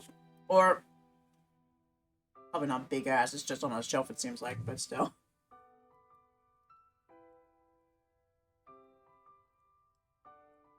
Stepping inside Sanders' home, surrounded by his things, you start to feel a special bond with him. Seems like you live such an exciting life, Colonel Sanders. Every day can be an adventure. You approach it with the right attitude. Long ago, I made the decision to never stop searching, never stop working, never stop imagining. Have you been working on any new recipes of your own lately? I'm always excited to talk about food with another ambitious chef. Well, there is something. It's just a side dish that I've been tinkering with, trying to find the right balance of flavors and textures. Not sure I've nailed it yet, but I'm close. Colonel Sanders' eyes perk up as he starts to wonder what dish you might be describing. It's meant to pair with something spicy, or something crispy. Both, perhaps. Now you've got him right where you want him. Should you reveal your new creation to him, or keep it a secret just for you? Reveal it. He told me a secret. I'll tell him a secret. You saw that you're as ready as you'll ever be to share your original cooking with Colonel Sanders. Before you can talk yourself out of it, you decide to dive head first. Reach into your lunch bag for a special dish that you've been keeping on ice all day. I present to you my original coleslaw. Ew, not coleslaw. I don't like coleslaw. I kind of wish I liked it sometimes, but I was kind of hoping it'd be mac and cheese. Because I was thinking, what's a KFC side? What's left? I was like, mac and cheese, mac and cheese. Coleslaw. Damn. The shredded cabbage dish glistens in the light of Colonel Sanders' Lux hideaway. Magnificent! Together you chow down on the creamy slaw until just a spoonful remains in the bowl. Do you mind if I hold on to the last bite? I'd like to have it around so that I can admire its taste later and think back on this moment. We'd offer to make him more, but he seems like a very sentimental kind of guy. Sure, why not? Please make yourself comfortable. I'll be back in just a moment. Realize that now would be the perfect time to do some snooping. In the room are various items that you can look closer at. Each item seems to radiate memories and emotions. Tap on an item to discover more about the Colonel. Oh. I can just look at this picture. Yeah! An adorable little baby boy crawls across the floor. From the goatee and mustache combo he sports, you figure that this must be Colonel Sanders himself. Now, or maybe it's the drumstick that he seems to be waving like a rattle. Excuse me. Who frames a baby picture of just themselves? I mean, furries. A simpler time. Or the same type of person who would make their own face the logo of the company they founded. Am I right? Okay. It's an urn. Look at the chicken. You notice a very realistic stuffed chicken sitting on a quarter table. When you pick it up, you realize it isn't just realistic. It's real! Taxidermy? Must have been important to Colonel Sanders when I was alive. A little note clipped to the chicken's foot reads, "The true state bird of the great state of Kentucky." Backside. He saw the window across the vast lake and mountain range beyond. Just then, the ghost of Student pops up. Are you thinking about heading out into the world on a quest to avenge my death? Wait, what? I never even learned your name. Why would I avenge you? I could just tell you my name right now. It's... Just see him in the middle of something. You open the window a crack, and the ghost of Student swept out with a breeze. Man, this poor guy. He's kind of a little bit nosy, though. But that doesn't justify him dying, though. Scented candle. Is it gravy scented? Pick it up and try to identify the smell. Power tool? Richly starched collar? Piece of wood floating in a lake? Summer of '69? No, it's one of those secret ingredients. It's... Wow! Ooh. You open the door to the Colonel Sanders closet and find a row of his signature white suits hanging within. You take one off its hanger and try it on. The jacket is a bit big for you, but it's soft and comfortable. Give yourself a deep hug, breathing in his scent. They say that home is where the heart is. Is this what they meant? Before you can look any further, you hear Colonel Sanders returning. He has a new dish that he has been working on, and he wants you to taste it. You try to act casual, so he asks you why you're wearing his jacket. I don't usually loan those out, but I must say, it does look good on you. Oh, crap, the jacket! You forgot to take it off! Tell the truth. You confess. I think I developed feel- Oh, shit. I thought the make a big move was going to be the one that you were like, no, not this one. I guess it's just more subtle. Might be developing feelings for you too, but I'm concerned. Can't let anything get in the way of my dreams. Overwhelmed, you take off the jacket and run for the door, but the thought of leaving Colonel in the midst of such an emotional breakthrough gives you pause. You stop yourself. Colonel? Yes, Dae? I honestly think this may be the beginning of something wonderful. I think you're right. You should take things slow. Oh my gosh! We're in there! Already! Crazy. I've only met you, known you for less than 48 hours, but I'm in love! It's like a Disney story. You talk late into the night and drift off into a slumber. Dream sequence! Wow! Good morning! You wake to a beautiful morning in Colonel Sanders' hideaway. Did you make the right decision on how to respond to Colonel Sanders? Only time will truly tell. Today is a day that could change the rest of your life. You think about the new secret ingredient you just learned about. Woo! In some jurisdictions, isn't even legal. If the recipe is a secret, how will they know? Your thoughts are interrupted when Colonel Sanders emerges into the room. He's holding a gorgeously plated breakfast, and your mouth waters at the sight of it. Here's a simple breakfast I just whipped up. Let's fucking go. It's meticulous. You taste Colonel Sanders' food and it takes you on a journey. When you return, he's waiting to ask you an important question. So, would you say that we're the perfect match? How presumptuous! My cuisine and your taste buds, that is. Definitely. Such confidence, such grace. Could he be the world's greatest gift to cookery? Flatter him. You know, I think we might make a great team. You make the food, I'll eat it. I think that's a good setup right there. A single tear begins to pool in the corner of his eye as he gazes out the window. And with the right business partner, I know I can't fail. Business partner? Could he be talking about you? It's all happening so quickly. Overcome with emotion and confused by your feelings, you're on the verge of tears.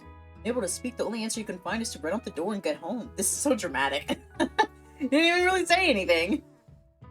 There's still one more day of school, after all. The University of Cooking School, Academy for Learning, waits for no one. You get home to find something very surprising. Your best friend is there waiting for you. Because I had one heck of a night. I've been so desperate to talk to you about it, but I couldn't find you. I got worried that something happened to you. It's okay, I was just... But now that it turns out you're fine, I can finally get you up to speed on the saga of Miriam. Sure, but you will not believe what happened to me after school yesterday. I went on a date! I think I can believe that. Since I'd been partnered up with Clank, he asked me to go out with him. Of course, I told him, you better keep your dials turned to polite and respectful. I'm not that kind of girl. But he was just interested in spending some one-on-one time together and getting to know me. So I said, sure, yeah, sure. You can get to know the little metallic guy. Long story short, he took me skydiving with his friends, but things quickly spiraled out of control. Skydiving? What, do they even make parachutes for him like that? Did they fit like that? I mean, you know, we won't think about it. Did you just say skydiving as if that's a typical first date to go on with a talking pressure cooker? And I'm not really sure where we stand. Don't give Marion time to tell her whole story, however. Bottling up the details of your own night is just too much to bear. I went on a date, too. Back to Colonel Sanders' house where I spent the night with him. You what? Nothing happened.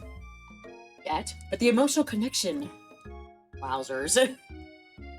Mim tells you to move on from this whole Colonel Sanders obsession and focus on... What? How do they make this a choice? Being obsessed with Colonel Sanders is wrong. You don't want to be right. In a short argument, you both agreed to go your separate ways. Also casual. You agree to go your separate ways, never to be seen again. When you arrive at school, you encounter your rivals in the quad.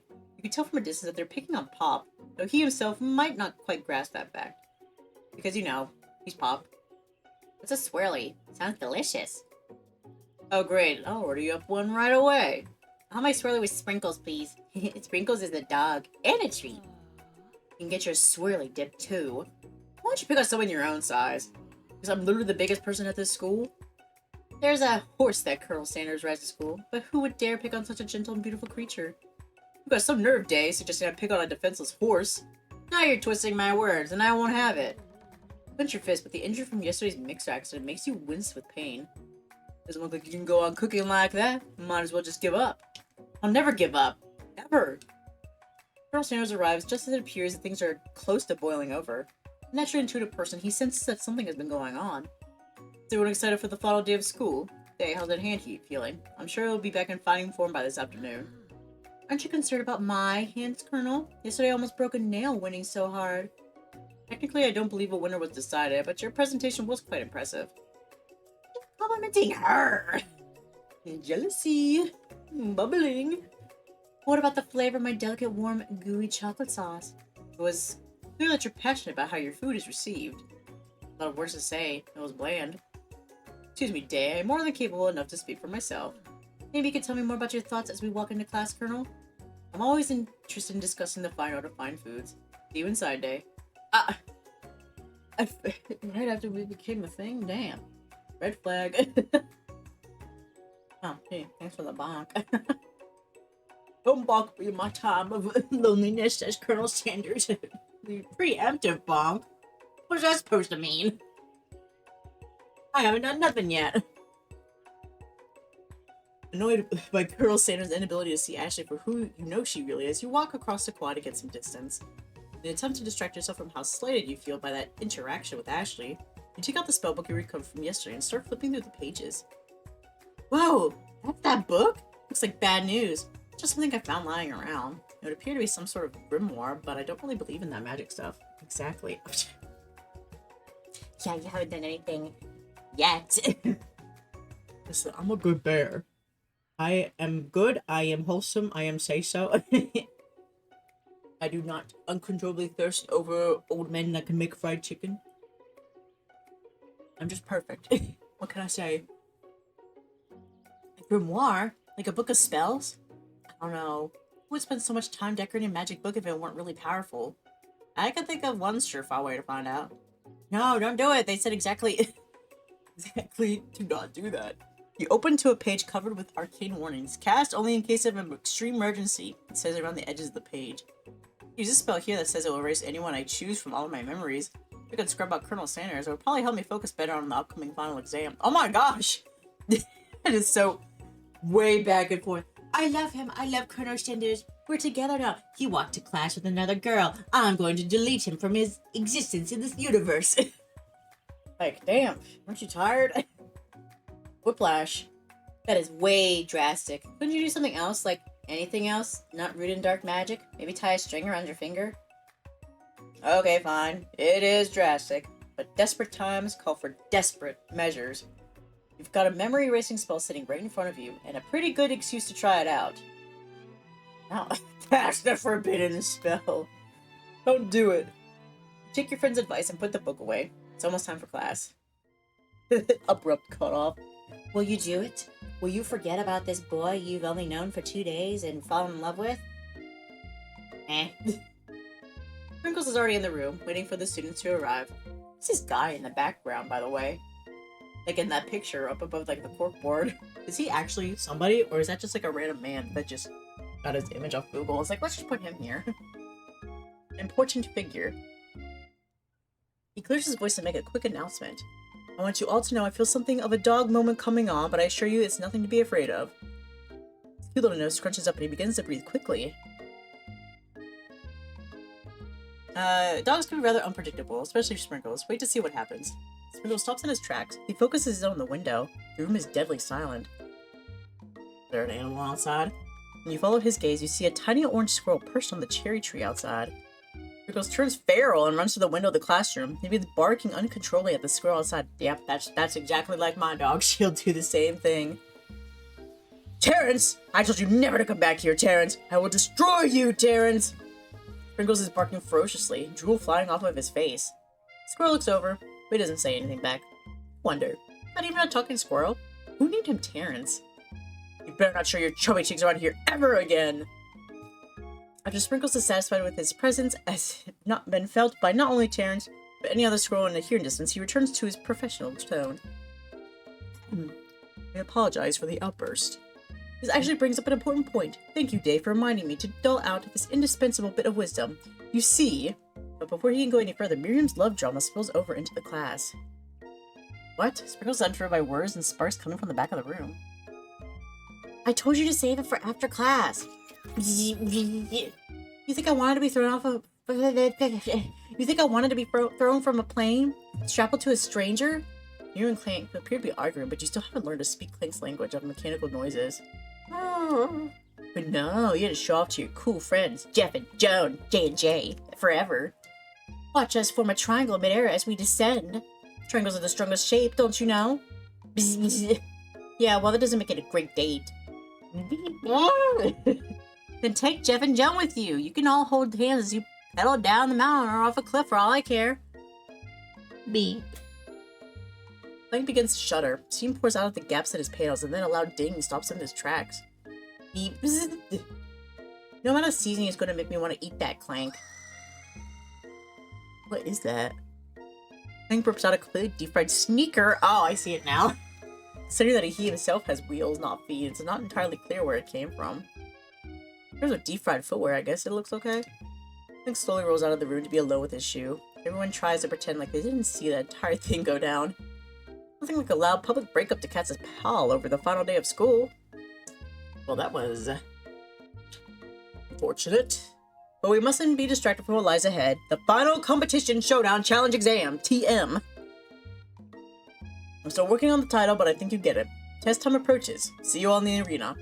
But before you can think about your upcoming competition, there's a very beautiful soul nearby in need of a pep talk. Hey, Miriam. Are you okay? Okay? I'm so mad I could smash a tiny mug, spilling several droplets of hot cocoa all over the floor. How could he embarrass me in class like that in front of everyone? Your shiny cocoa is a delicious treasure, so you know that this breakup is no joke, even if the source of her frustration is just a silly boy. I know that you know this, but I'm going to say it out loud. You don't need anyone. Me and you, we're going to cruise through this final test and hit the carpool lane to Success City. Miriam brightens up, imagining the wind rushing through her short bangs, but she hesitates to embrace the feeling all the way. You're not going to saddle up on Colonel Sanders' stallion right off into the sunset without me? Of course not. Well, maybe sort of, but I'm sure there's a pony out there with your name on it, and a big ranch enough, and a ranch big enough for the both of us, and whoever else we want to bring along. And it's not Pop or Clank or anyone else you meet today, tomorrow, or this whole year. So what? You're a special person who shouldn't settle for the first someone to show a little interest. Anyhow.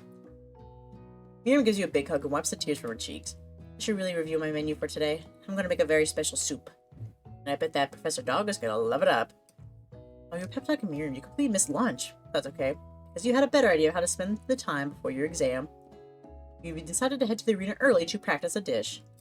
This is it. Location of your final challenge. A test of will. A test of courage. A test of talent. And a chance to beat the pants off of Van, the supposed Man-Man, and his eviler counterpart, Ashley. It's planned to begin to run through a quick test of a recipe you've been working on. Dae's famous chicken pot pie.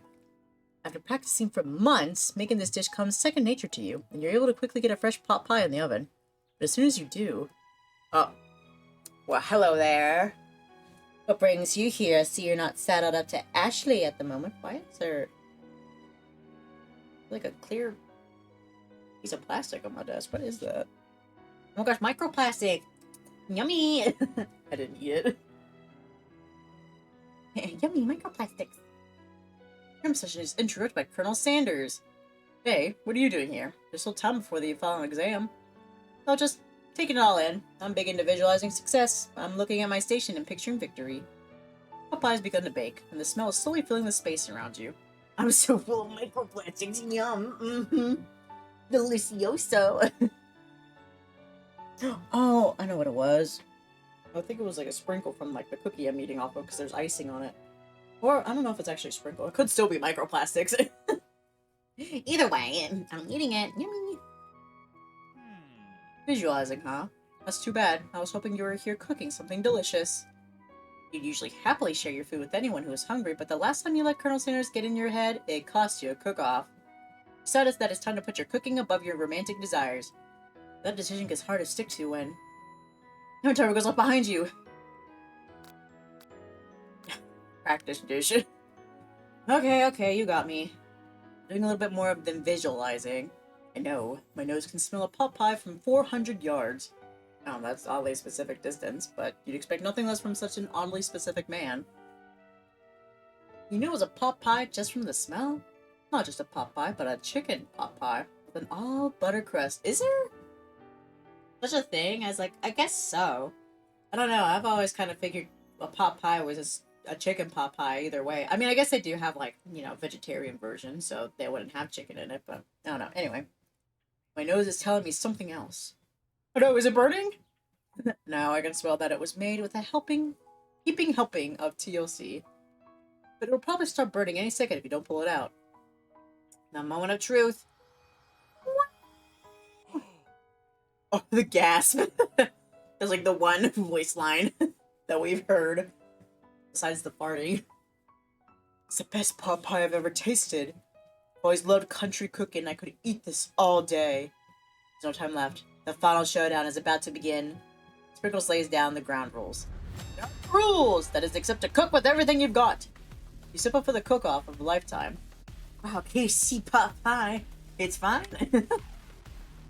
KFC and pot pie. You said the mac and cheese plus the pot pie you've been practicing are just the dishes that'll push you over to the edge of victory. Meanwhile, both Van and Ashley are prepping wildly elaborate dishes per their usual over-the-top selves. Miriam has her giant magnifying glass and several sets of tweezers. He's only prepared to go big, going small. Colonel Sanders seems to be harnessing his 11 herbs and spices, but he's trying to find a way to improve on something perfect. His original recipe, R. What is that R for? Fried chicken. The intensity in this room starts at a full 10 out of 10, with a frenzy of action. Everyone's calling out really cool special cooking moves as they prepare their food. Wow, this is getting serious. Colonel Sanders batters his chicken as it levitates through the air. Oh my gosh. Egg wash! Miriam firstly injects ingredients into the itty-bitty pot of broth. Best friend, bastard blaster! Bastard blaster! Van Van flexes his pectorals as he chops open a sea urchin. Let's rock and roid. Hemorrhoids. Ashley scoops her pastries off the tray with lightning speed. Shallow personality spatula. At least she's aware. Even Clayton's into it. $5 pressure point cooking technique. Wait, when did Clayton learn to speak English? This is singularity, as was foretold. We must let it happen, or the appliance uprising will take us all. Self-destruct. Van quickly unplugs Clank and rolls him out of the back door of the arena. As you frantically prepare your dish, you notice Ashley has her spellbook out. Is she going to use some dark magic to turn the tide? You got a book of your own, and you're desperate not to see her win another battle. Should you take this opportunity to fight magic with magic, even as most certainly evil magic? No! We do it the hard way! Who needs magic when you've got action? I just smacked my tablet. I'm gonna do it the hard way!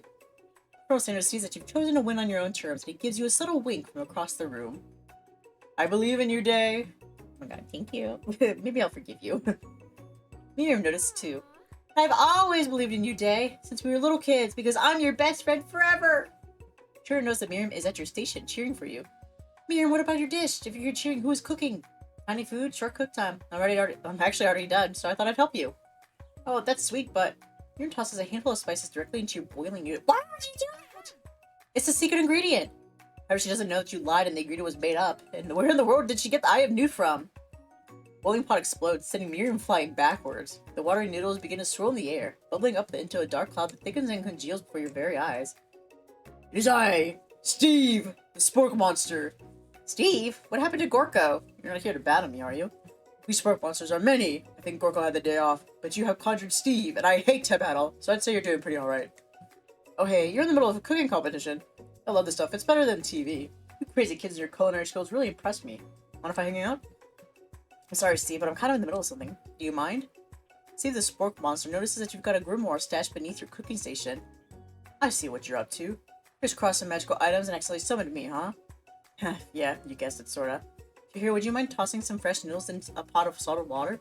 I'd love to. I always wanted to be a top chef, actually. You know, when I was just a little spork pup back in the old country.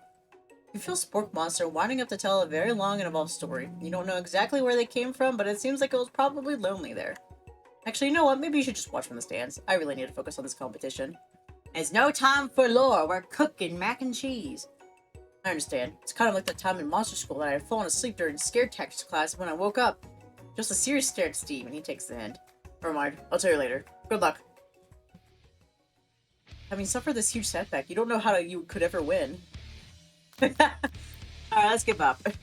You know, after all this time and effort, we just give up and leave. I mean, it's only been 3 days, so are we really losing anything? And summon extra power from deep down within yourself. And do this. I have what it takes. I came here to win. We're having an ad break in a minute, so I'll keep going until it happens. Your hair turns mac and cheese orange as culinary energies through your body. I'm going Super Saiyan! Ah! My heart is pure. My hands are steady. My taste buds have been preparing their entire lives for... Yes, Dae, you are the chosen one. You will avenge me. I don't know you. Heart even summoning immediately fades back out. You interrupted my inspiring monologue. Sorry. My heart is pure. My hands are steady. My taste buds have been preparing their entire lives for this moment. I will show the world my cookery. You begin to levitate off the ground. Energy courses through your body. You know that with this power you can do anything. Except turn back time, which would be super useful because while you were powering up your chicken pot pie overcooked in the oven and can't be served. But don't worry, dear Dae. You may have suffered some setbacks, but all is not lost. You have nothing prepared. Impressed with your fortitude, Colonel Sanders decides that you have earned his support. Watching you today, and I must say, I'm truly impressed. You've been thinking on your feet and rolling with the punches. You slip into your station and stands right beside you. I'm here to help. All you managed to make is mac and cheese, and time is almost up, so you're going to need it. Colonel Sanders, what about the test? What will happen to you? What about the rules? Following the rules has never really been my thing. I follow my heart. Also, the only rule was to cook, so that was it. What a guy. Oh, man, what a hunk of a man. Colonel Sanders unfolds a delicate white towel to reveal the most delicious fried chicken tenders you've ever laid your eyes on. Oh, chicken tenders! Besides, sometimes unexpected combinations can have surprising effects that surpass their individual efforts. Are you suggesting we combine forces, we can form the perfect food union? And now we are in the ad break, so we'll wait until the rest of the goobers get back in here. But until then, I'll stay here. I'm gonna munch on my cookie a little bit. This food competition stuff, though, I know we were talking about like food competition shows, but this reminds me of like this D&D campaign that I was watching these people play on YouTube. It was basically like a cooking competition in space, and all the characters were like aliens. And there was definitely plots and stuff like that. And I just thought it was so interesting how they did the cooking aspect and stuff like that, because you don't really see that in campaigns, I guess. I guess not like the regular campaigns where it's just go on a journey, find some guys and stuff like that, I guess. But then again, I haven't played that many campaigns fully, so I still wouldn't really know. That's what that reminds me of. I never finished it. I should look up and see what that one was called. Because I remember I looked into it, and I think I might have bookmarked it at some point, on my old computer. Because I thought, maybe I can get somebody to DM this for me. There's no way I can DM. I don't have the brain capacity for that. That just seems like it takes a whole lot of work, you know what I mean?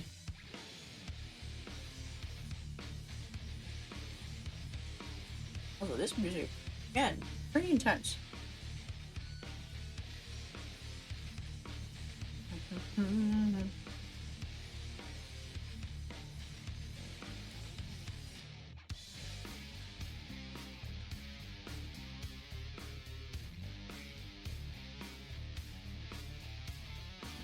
It's a Valentine's cookie with icing on it, and it's buttercream icing. I was kind of worried it was going to be whipped icing, but nope, it's got that buttercream. Bum, bum, bum, bum, bum.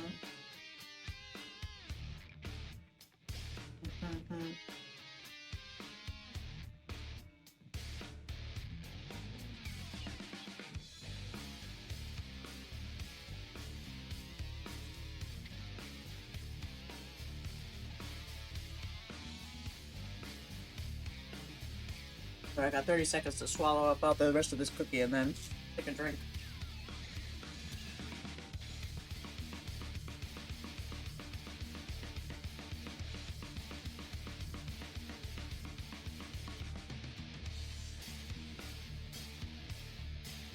There we go. I'm fired up now.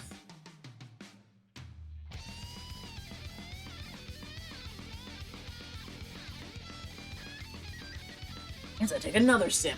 There we go. Alright, let's do this. Happy Valentino Day. Happy Valentine's Day, Shecky. Mwah, for you. Hope you're having a good day in general. Time's up, students. The time expired. It's the moment everyone has been waiting for. You must now prepare to present your dishes. A handful of students stand tall, but the class seems incomplete.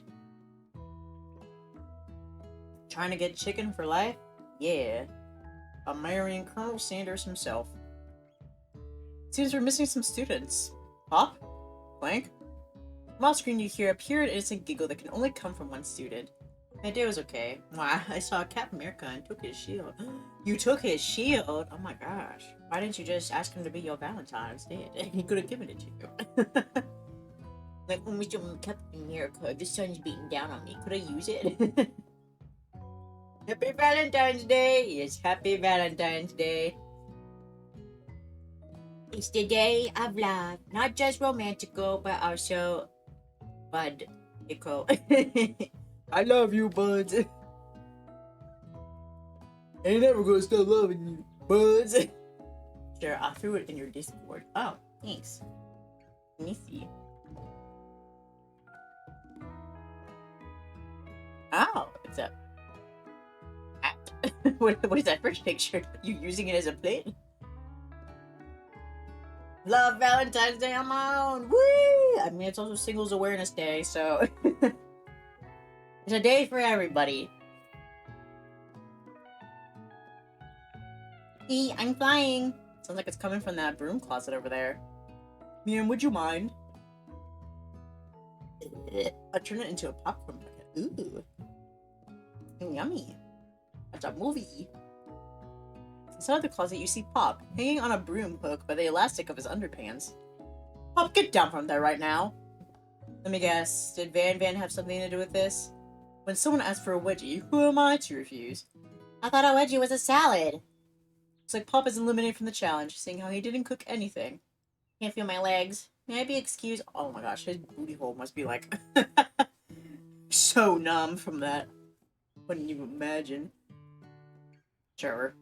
You kids and your pranks, I must say, it's not the worst prank in UCSAL history, but it's not exactly yearbook material. Wait a second, pranks. Clank! Where did that pressure cooker roll off to? You would hear a signature word beep and other automatopoeia, but there's none. None-apia. Somehow he must have gotten unplugged, I guess. We'll have to figure that out later. Shush. That only leaves 4 remaining students. Please collect your final projects. Isn't there 5? Whatever. Yes, it's been a long semester. Wow, 3 whole days long. But after days of hard work, the time has come for me to eat. Miriam, please step forward. Now describe your dish. I've made tender udon noodles and a savory soup. So cute. And a little cup of tea as well. My word, so delicate. Is that a teeny tiny Naruto Maki I spy afloat in this itsy bitsy bowl? Yes, Chef. Please call me Sprinkles. Chef is my father's name. Yes, Sprinkles. And some green tea made from baby tea leaves that I picked myself. Sprinkles casually sniffs around the dish before opening his mouth and letting just the tip of his pink dog tongue dip into the bowl. Sublime. Would anyone else like a taste? Is there enough to go around?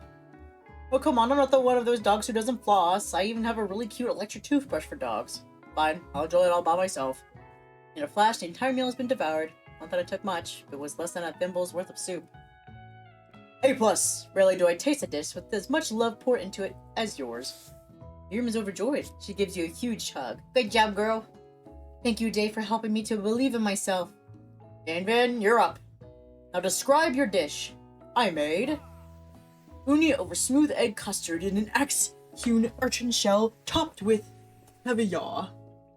Did you skewer one type of urchin with spines from a second, different color type of urchin? Yes, Sprinkles. A bit much, don't you think? That's exactly why I did it. A bit much is kind of my brand. Doesn't it look cool? Sprinkles leans in to sniff at the uni, but he can't get his nose close on account of all the spikes. He beats a paw at it erratically, causing the custard to slosh around. Please be gentle with my cuisine. Finally, Sprinkles goes all in tongue first, but he can't get past all the needles. He rolls back as his tongue is poked and prodded. Youch, my tongue. The professor appears to be having an allergic reaction to the sting. I can't eat this. It kept poking my tongue. Disqualified. Stunning turn of events. Who would have thought that serving food in a bowl made of needles could make it difficult to eat? Dejected, Van does not go gentle into the night. Disqualified? For glamour? Don't discount simplicity. This isn't the last you've heard of me. While forcing us to endure his swollen tongue for another moment, Sprinkles graciously laps up a bowl of milk. I know. Yeah, I'm a dog and I drink milk. Get over it. Sometimes it helps calm my agitated tongue. Next student! Ashley, it's time to step up. Now describe your dish. I made orange blossom Turkish delight with a light rosewater syrup topped with French meringue and connected by sugar glass. That actually doesn't sound too bad. Indeed, it's quite delightful. However, I'd ask you to please refrain from eating it or attempting to taste it in any way. It's very fragile and meant to be a display piece. Don't eat the food at a cooking school? Girl, what are you doing here? Oh, toast in your ears or something, Dae. I told you, it's a display piece. Actually, I must say it is beautiful. However, this is a cooking competition at a cooking school. Yeah, which is why I cooked it and did an extremely good job cooking it too. I didn't realize that we were having an eating exam. If I wanted to be judged on eating, I'd go to the College of Eating, School for the Hungry. Oh, I should go there. Oh my gosh, I'm gonna do my master's at over there for eating. I suppose you could smell it if you absolutely insisted, but don't breathe too hard. You might disrupt the sugar spiral. If the food cannot be eaten, it cannot be judged. You are disqualified. Rage overtakes Ashley, and she finally cannot keep her two-face routine up. You would know high-end cuisine if it cooked you! And with that, Ashley storms off to rededicate herself to being the best. But this time without being shackled by trying to be fake nice and liked by everyone. This isn't the last you've heard of me, either. This class gets much smaller, I'll be teaching myself. You and Colonel Sanders, the final cook, step up together. 2 chefs? 2 of them? Indeed. Yummy. I wish I had mac and cheese. What began as a bowl of delicious mac and cheese has become something else.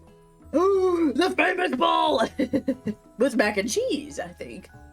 The famous bowl is actually mashed potatoes, but I think they might have this version of it too. Currently, he examines it closely, sniffing and eyeing the bowl. Uh-oh, I don't have a good feeling about this. From somewhere in the room, a literal drum roll plays. Just when I thought I'd seen everything in this kitchen, you give me this thing, and completely blow me away! In my 49 dog years of life, I have never tasted anything so delicious and perfectly balanced. It's so delicious, in fact, that everyone passes the class. No! You pass, and you pass, and you get a pass! Everyone gathers around and partakes of the mac and cheese bowl. They all seem to transcend this reality into another dimension. You win! Together, you and Colonel Sanders have made a new menu item. The new menu item is so impressive that even Van and Ashley are drawn back in by its magnetic fragrance.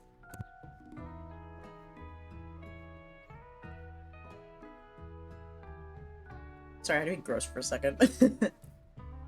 When they gaze upon your mac and cheese bowl, they admit that you are indeed an excellent chef. Sprinkles declares that you have passed. Everyone has passed. There are supposed to be more battles, but come on, who could they be better than this one? Now that the school year is complete and everyone has graduated, the students return for one last assignment, to get their groove on. The cafeteria has been completely redecorated in order to serve as the site of the school's graduation dance. Turn to the massive high-tech cooking arena. The humble decor seems downright cute and cozy. DJ Dog is in the house! Ow! You knew that Sprinkles was a master chef, but also a world-renowned turntablist? Who says you can't teach an old dog new tricks? Van and Ashley tell everyone that they've committed themselves to righting the wrongs they did while they were villains. Oh, they changed their outfits, too. I mean, they are very pretty. From when you actually believe them? Not another haunting. No ghosts allowed at graduation. It's clearly written in the school's bylaws. I was never actually a ghost. It was all a trick to get you to finally notice me. Oh. Amusing. Now that everyone is together... It's the Spork Monster! He has totally mellowed out.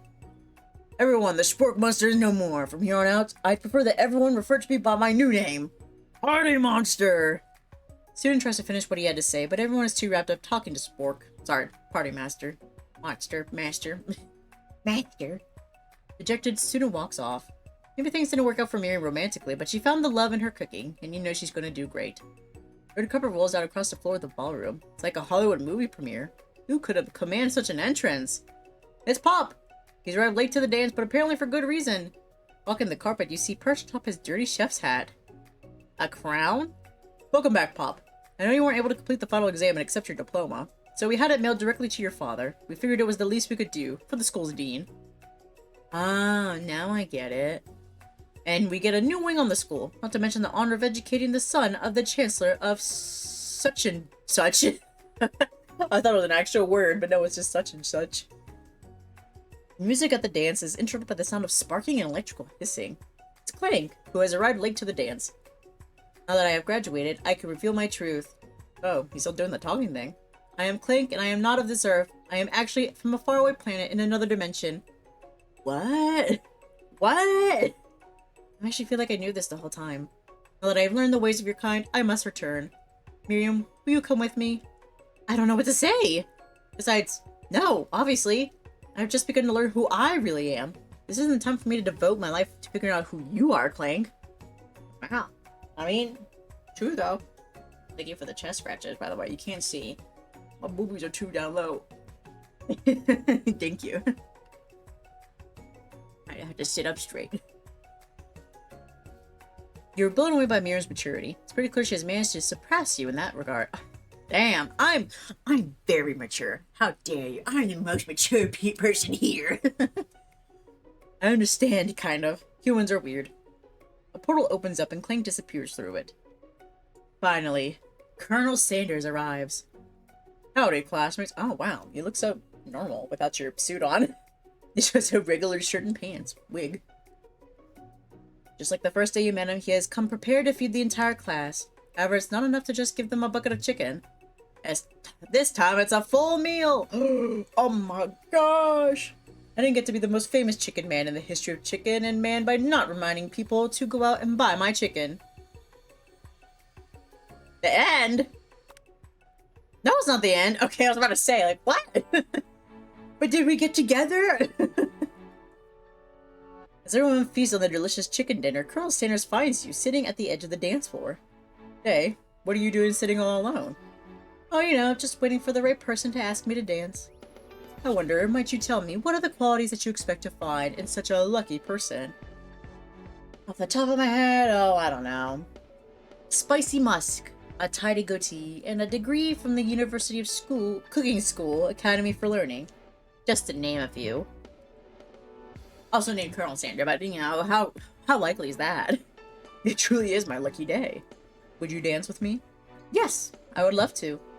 As you glide across the dance floor, hand in hand with Colonel Sanders, the future stretches out in front of you. And once my 100th franchise is up and running, I'll be ready to take a day off. And I'll be so glad to spend it together with you, Dae. How sweet! We'll work together and play together. Colonel Sanders stops dead in his tracks. Work together? Well, I think this is something I'll just need to do by myself. But who will help you run your restaurants? I don't believe I need help. Besides, based on your time at school here, do you really think running restaurants is the best path forward? Could it be? You found a love connection but failed to earn Colonel Sanders' respect as a chef? Can you live with only half of him? Will you be able to endure sharing him with his other love, the life of an entrepreneur? I suppose I could enroll at a pastry school. Oh, my dear Dae, I'm sure that you'll find your place eventually. Along the way, you'll have me by your side. The end. I don't know how I feel about that. Basically, he just told me, you're not a good chef. I mean, calm down. I mean, I guess it was a success. Oh my god, that's so much!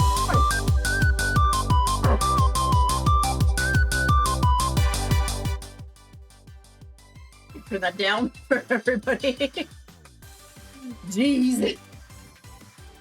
Oh my gosh, don't you just love it when... Oh my god, I'm still on. I'm like trying to like push my headset away from like microphone.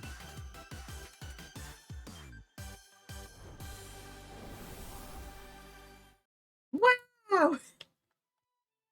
Thanks! God damn though. Don't you just love it when like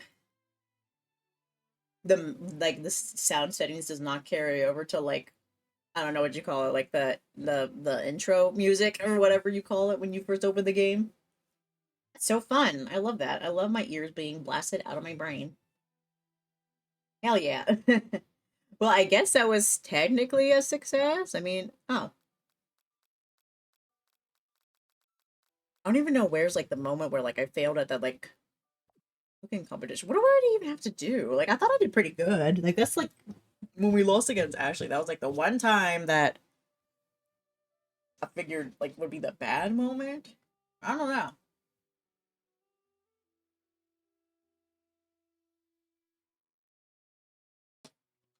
Chicken the rest of my water. I mean, I guess I still got him. I got half of him. I mean, listen, he can enjoy his life as an entrepreneur, and I'll just eat the chicken. You know what I mean?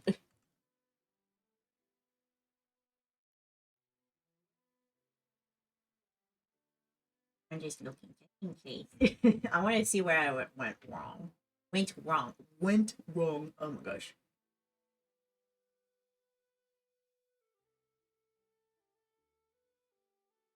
Okay, let's see.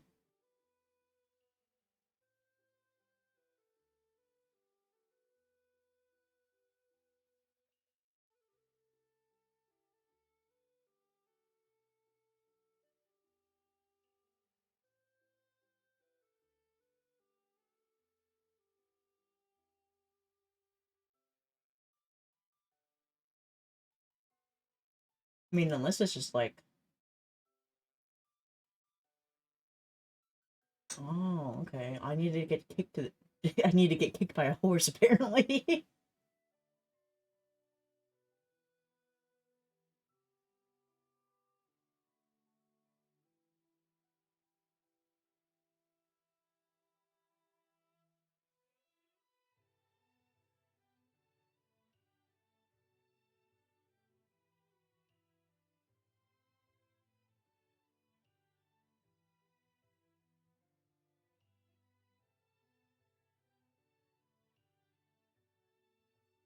Apparently I could have gotten a choice to adopt this pork monster. Okay, interesting. Anyway, oh well. I mean, we do have a little bit of time. I probably could try to... Oh, okay. Well, anyway. Just me and my feet and my chicken. My chicken. My chicken nuggets and my chicken sandwich.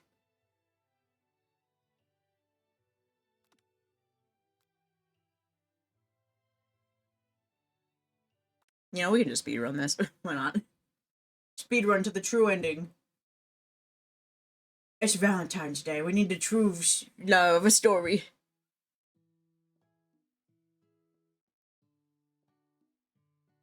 You stand at the edge of the room. We're unsure where to sit. Other students wonder and keep themselves busy chit-chatting. Oh, okay. There we go. Oh, I had to hold down. Oopsies.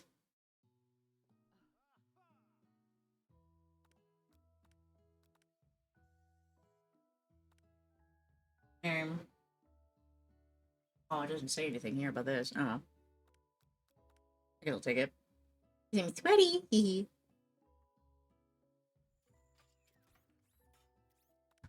Chicken snack. Like, this part I did pretty alright in.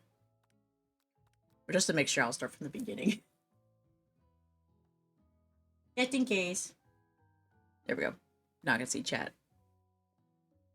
Well, I guess I can see. On my account of upside down.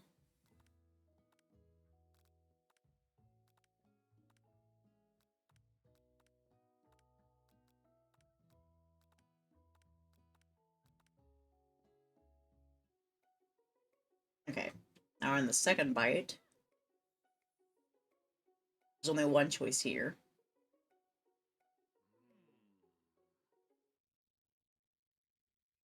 Focus your mind and meditate. That's what I did not pick last time, so let's read that one. Let the food rest in your mouth and focus on it, scrutinizing every flavor. Salt, maybe? Pepper? Too obvious? Oregano? Basil? Maybe, but there's something else.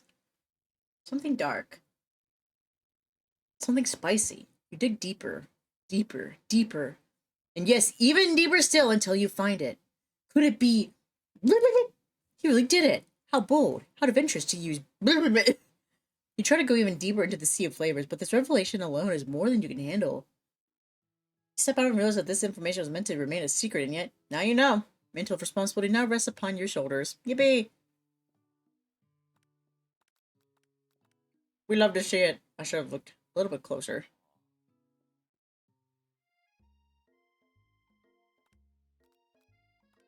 Modest and thoughtful, because it doesn't say anything else.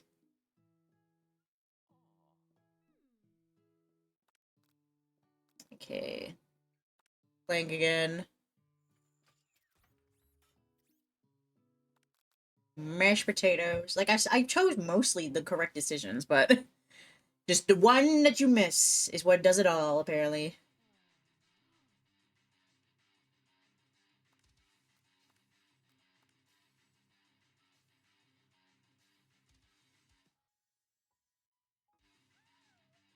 I love, like, the music just, like, popping in and out, though.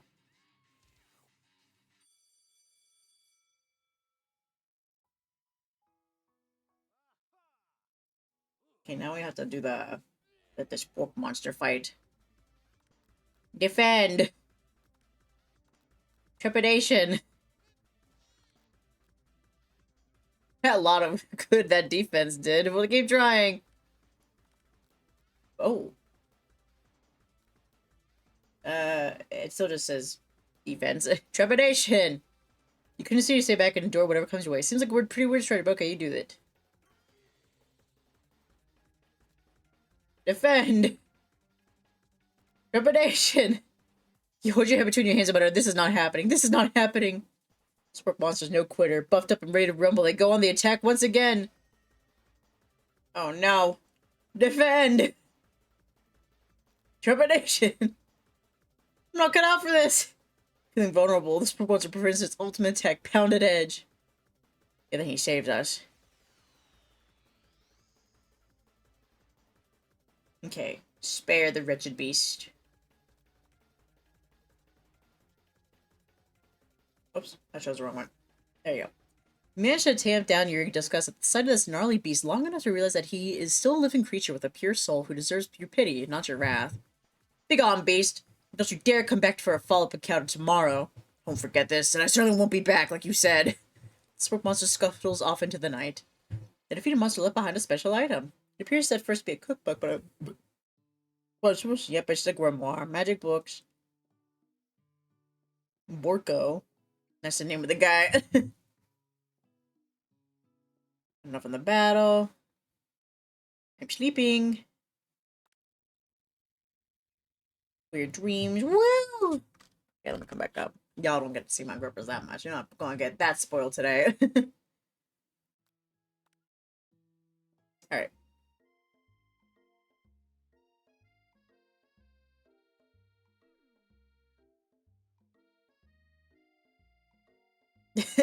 As we wait.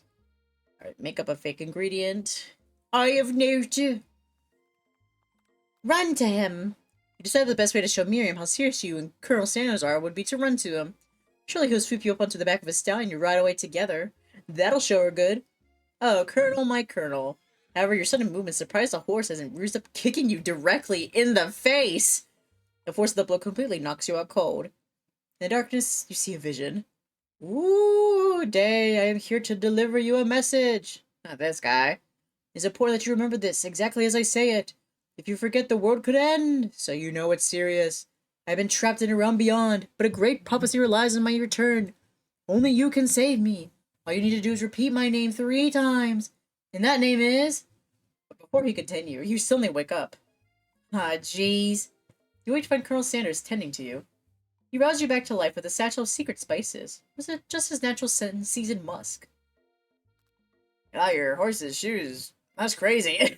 Maybe you shouldn't be riding a horse to school, and maybe you shouldn't be running up to animals you don't know. It's hard to say who is in the wrong here. One thing is for sure. That Colonel Sanders is pretty dreamy. Oh my gosh. That horse has beautiful shoes. I really feel how smooth and sturdy they were when they were pressing into my face. It's nice to hear. No one truly appreciates good craftsmanship anymore. Alright, and with that, Colonel Sanders disappears into the school, leaving you and Miriam to follow. Alright, now it's this part. Like you're not interested, blah blah blah.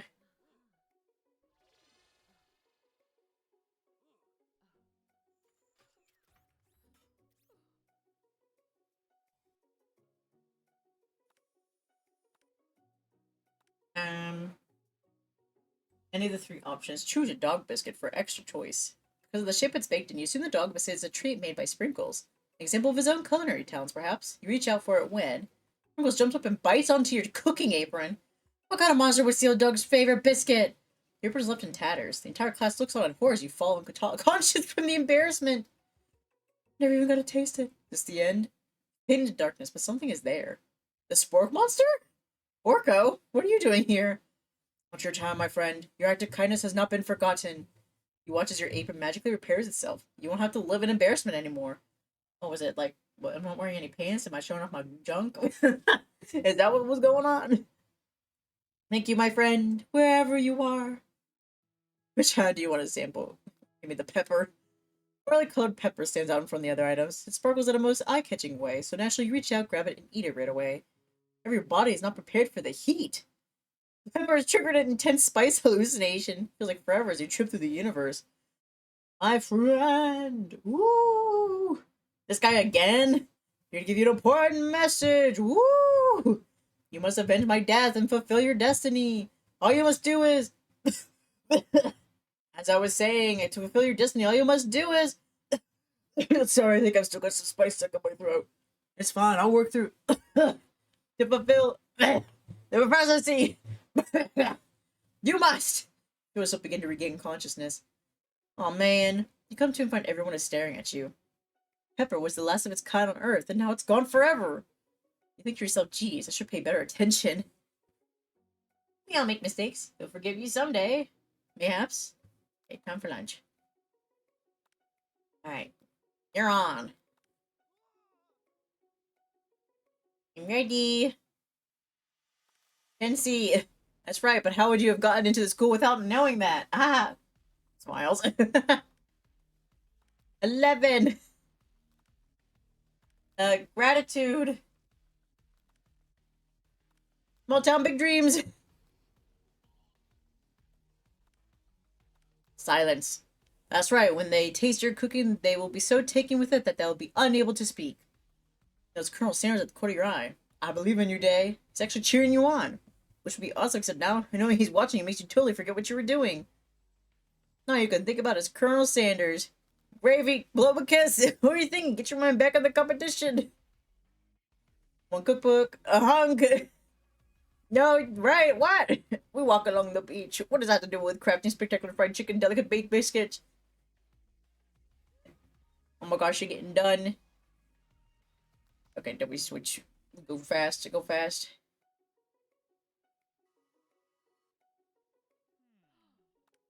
Internalize the rage.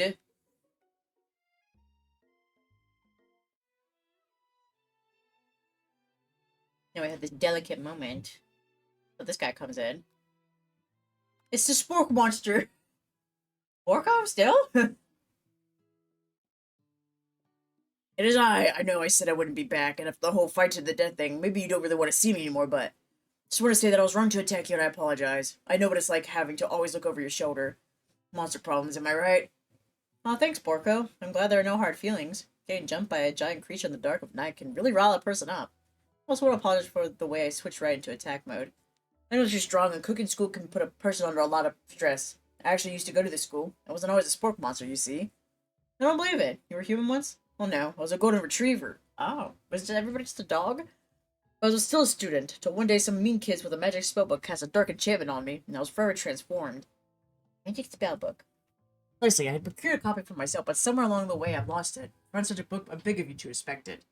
You're a powerful ship, and you shouldn't rely on such dark and evil magic. No, you should be protecting the innocent from those who can cheat them through sorcery and... I still don't know what that word is. Gully.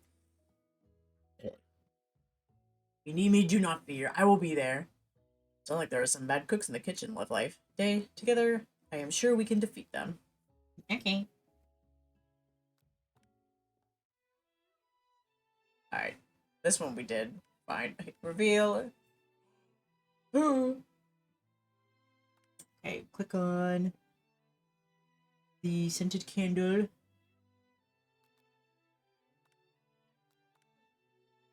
Secret scent.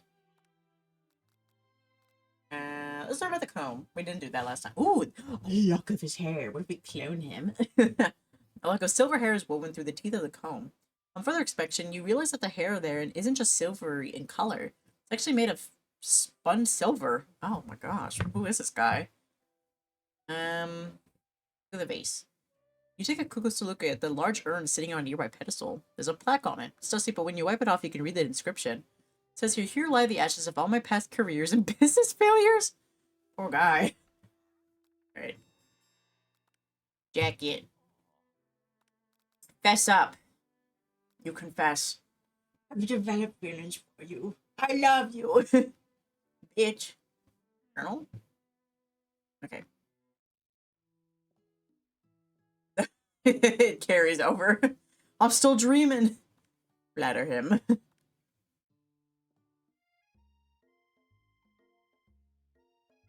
Okay, then we'll just go on through.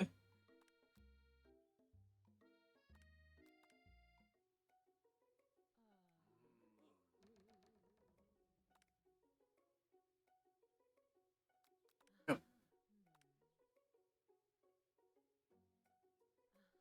Oh, does he still go with her?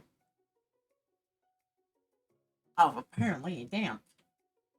Rude. Don't do it after all.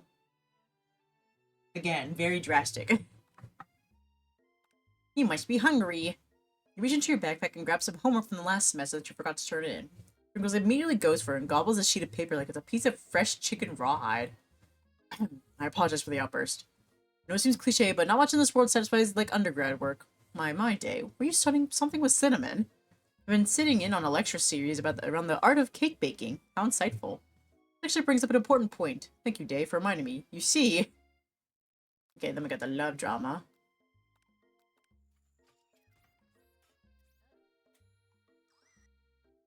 Where?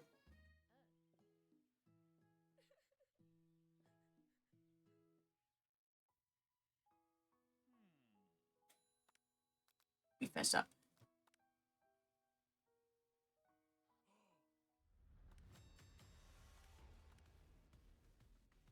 Okay, I'll go a little bit slower here just in case there's like something different since we are in like the final sequence. I don't think I need to do anything else. Oh! Best viewers. No. Okay.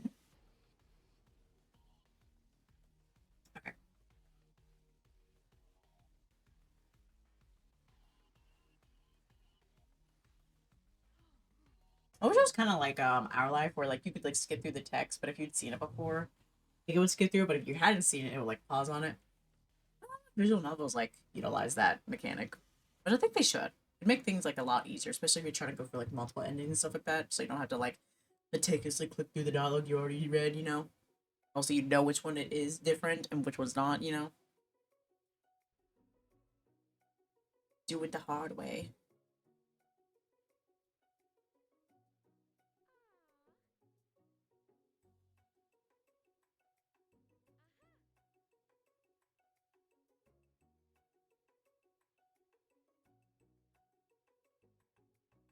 Okay, it's still the same.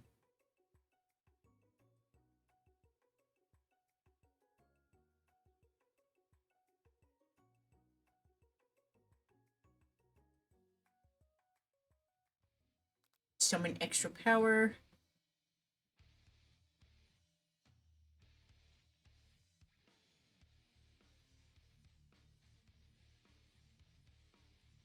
It's still the same so far. Probably just gonna be just the ending itself, really. That's gonna be different. Okay, go through. Speed run through it. I think it's a feature hard-coded into Ren'Py. Any novel programmed using that engine should have a skip setting somewhere in it. Oh, okay. Interesting. I didn't know that.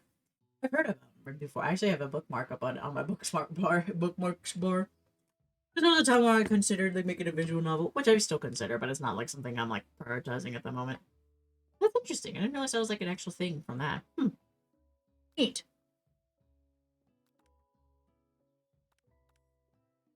Well, I'm glad they have it.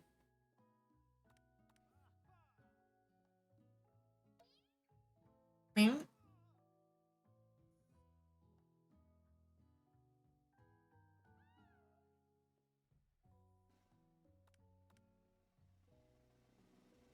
Me all pass. Oh, here we go.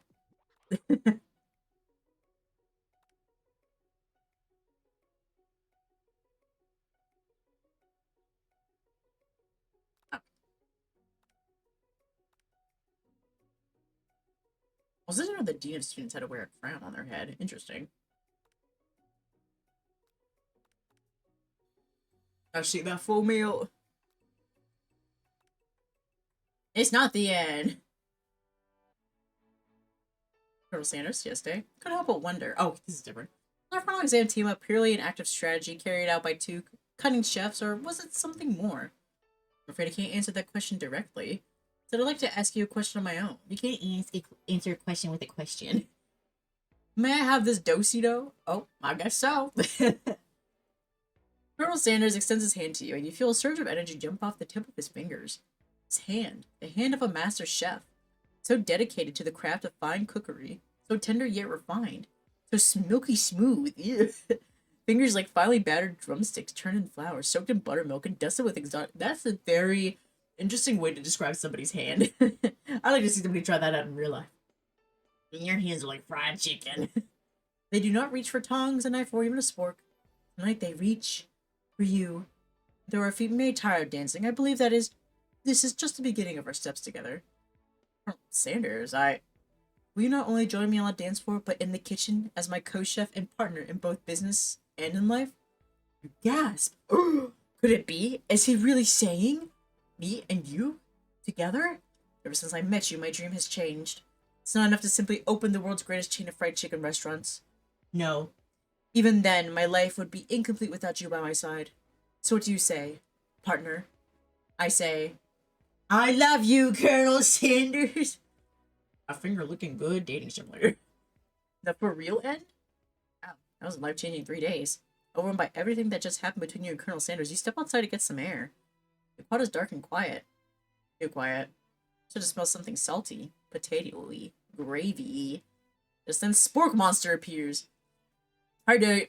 You had some pretty sweet dance moves back there. Why, thank you. You weren't too shabby yourself. The moonwalk you did was pretty cool. Oh, you noticed. I'm so embarrassed. Anyways, I had something to ask you. You see, life as a potato-like creature is difficult. I have no place to call home other than people's nightmares. Oh, I had no idea. I was wondering if I might be able to go home with you. Permanently.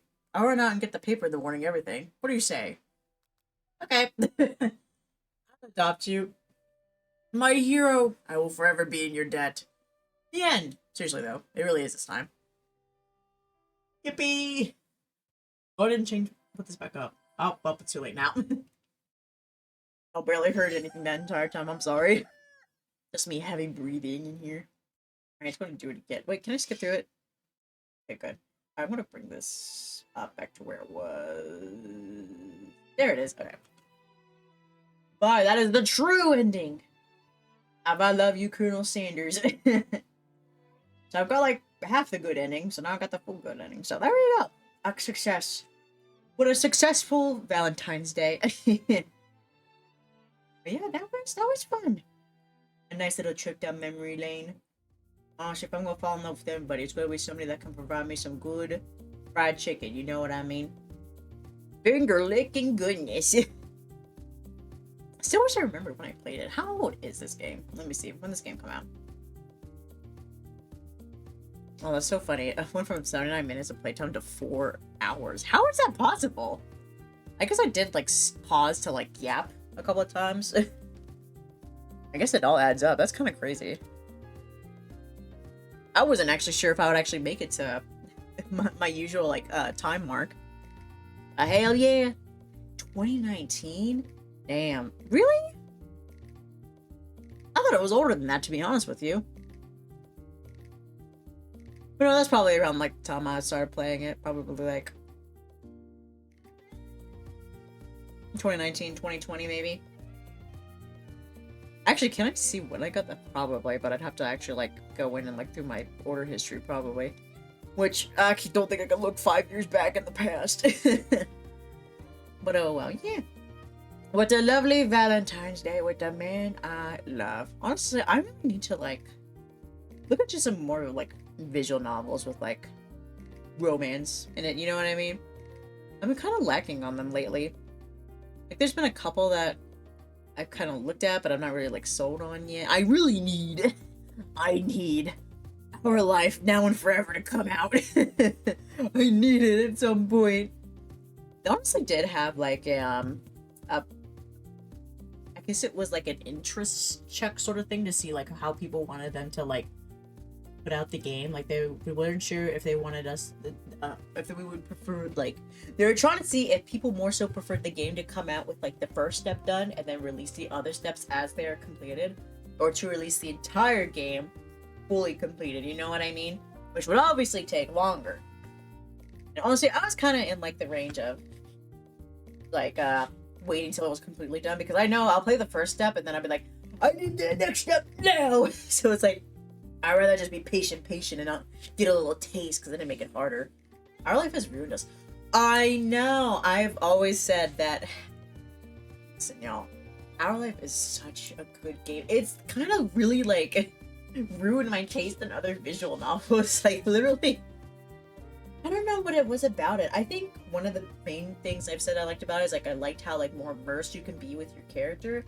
Because half the time in, like, these romance visual novels, like, they already have, like, a preset character that you're playing as. Obviously, we can change the name sometimes, but they'll have, like, the actual image of the person there. It's like, I don't know, I'm not really, like, it's okay in a sense, but I think I preferred, like, you know,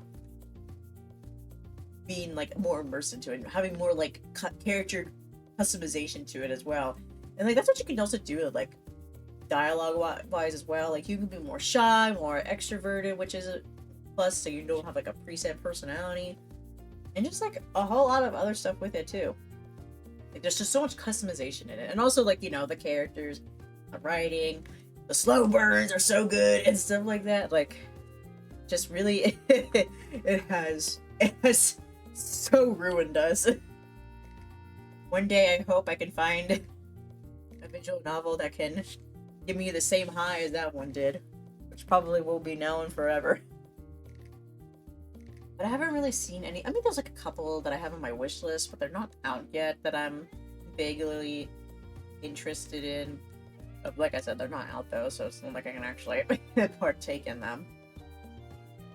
There's like a couple that I've had like in my following list. Like, that I put in my following list as like where I put games that I'm not interested in really buying yet, but like I'm still keeping an eye on, it's like, mayhaps in the future. Here's it. Do I still have it in here? I have so many keys. I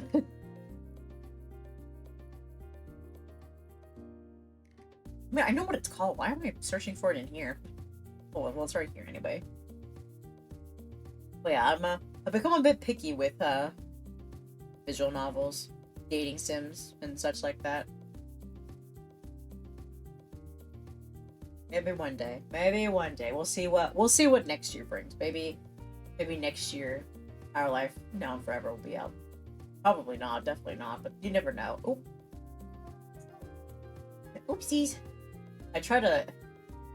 I went on Twitter and I tried to look at trying to see what message, and all of a sudden somebody got in a game on Steam and I clicked it and the message came up, like where you could like message, like the chat came up for it, and I got so scared. I was like, oh no. I'm not trying to message this person, I'm just trying to look at my other messages. But yeah, we'll see what next year brings. Maybe I will find another romance game. Maybe we'll play Our Life again. Our Life Beginnings and Always. Because that is still my favorite game. Honestly, if I did like start playing it now, I probably still would like go pretty strong on it. It's just one of those games that like changes like your brain chemistry, you know what I mean? Like it affects you. Not like dramatically, but you could feel like something's changed. You know what I mean? It's just crazy.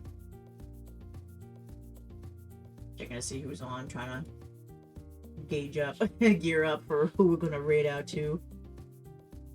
But that's gonna be it for this week. I hope you all had a fantastic Valentines. We could just do a one shot of the Now and Forever beta, get a sneak preview. But honestly, I might as well, because I've been like desperate for some of the content, but I'm trying not to like get too into it, because like I said, I don't want to get that little taste and then I'm like anymore. But honestly, mayhaps we'll see. We'll see. Maybe I'll finally like cave and like play it a little bit. But I am subscribed to their Patreon, so I do get like the updates and such like that. I mean, it's possible.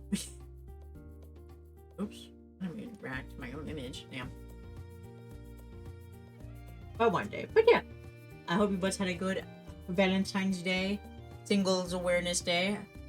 I hope it was a good one. I hope you all had a good time hanging out with Colonel Sanders and his funky friends and all that stuff.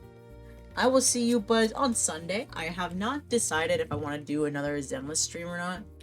If I did do one, I'd probably just be like grinding up materials, and my model gets really laggy when I do that, so I don't know if I'll partake of it, but we'll see. You'll see me Sunday regardless of what happens. And I'm gonna be playing I'm gonna be switching up like the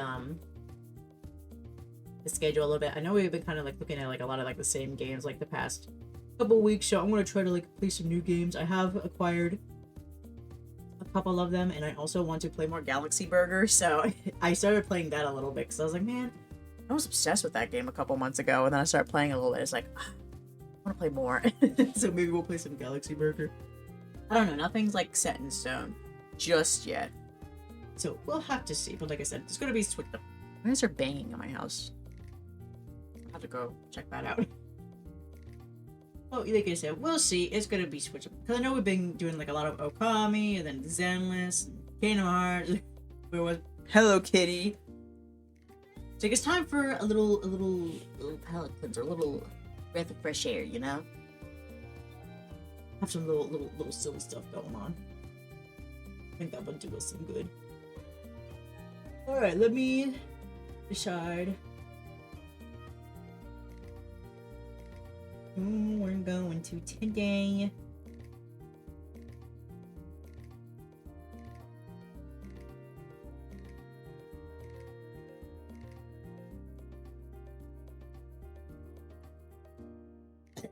Excuse me. Okay. I heard you started. We're going to go right on over to Live Silly Die Goose. Gonna go hang out with Wea and Beans. They're just chatting about some stuff, looks like. Let's see. Looks like they might be getting into some Kingdom Hearts Birth by Sleep here in a bit. Looks like they're chatting. They're looking at images of like Adventure Time characters, so I'm not sure what's going on. So we'll go hang out with them while they're gearing up for stuff. Let me see. Can I find them? There they are. Right now, y'all be good buds to them. Y'all be kind. Be the best bear buds you can be. It's Valentine's Day after all. Oh yes, and as a reminder, for the Download Zero, if you still want to try and take part in the sponsorship and sign up and play the game, you have until Sunday, around 9 p.m. EST. That's your last warning until on the Discord when I remind everybody tomorrow. This is the last warning that you will see from me. And here is the socials again for anybody that's interested in any of them that have not partaken yet. And here is the raid messages. Grab whichever ones you need. I mean, we got some people here, so you can use this upgrade message now. Hope you buds have a good rest of your day. I'm gonna wind down. I work in the morning. If I'm being really good. Can't wait to wake up early, so I'll probably have to jump into bed early tonight. We'll see what happens. Like I said, I was bad last night. I was up till 2 a.m. So we'll see if my sleep schedule got a little messed up. But either way, till next time, buds, I shall see you on Sunday. Stay farewell. Bye bye.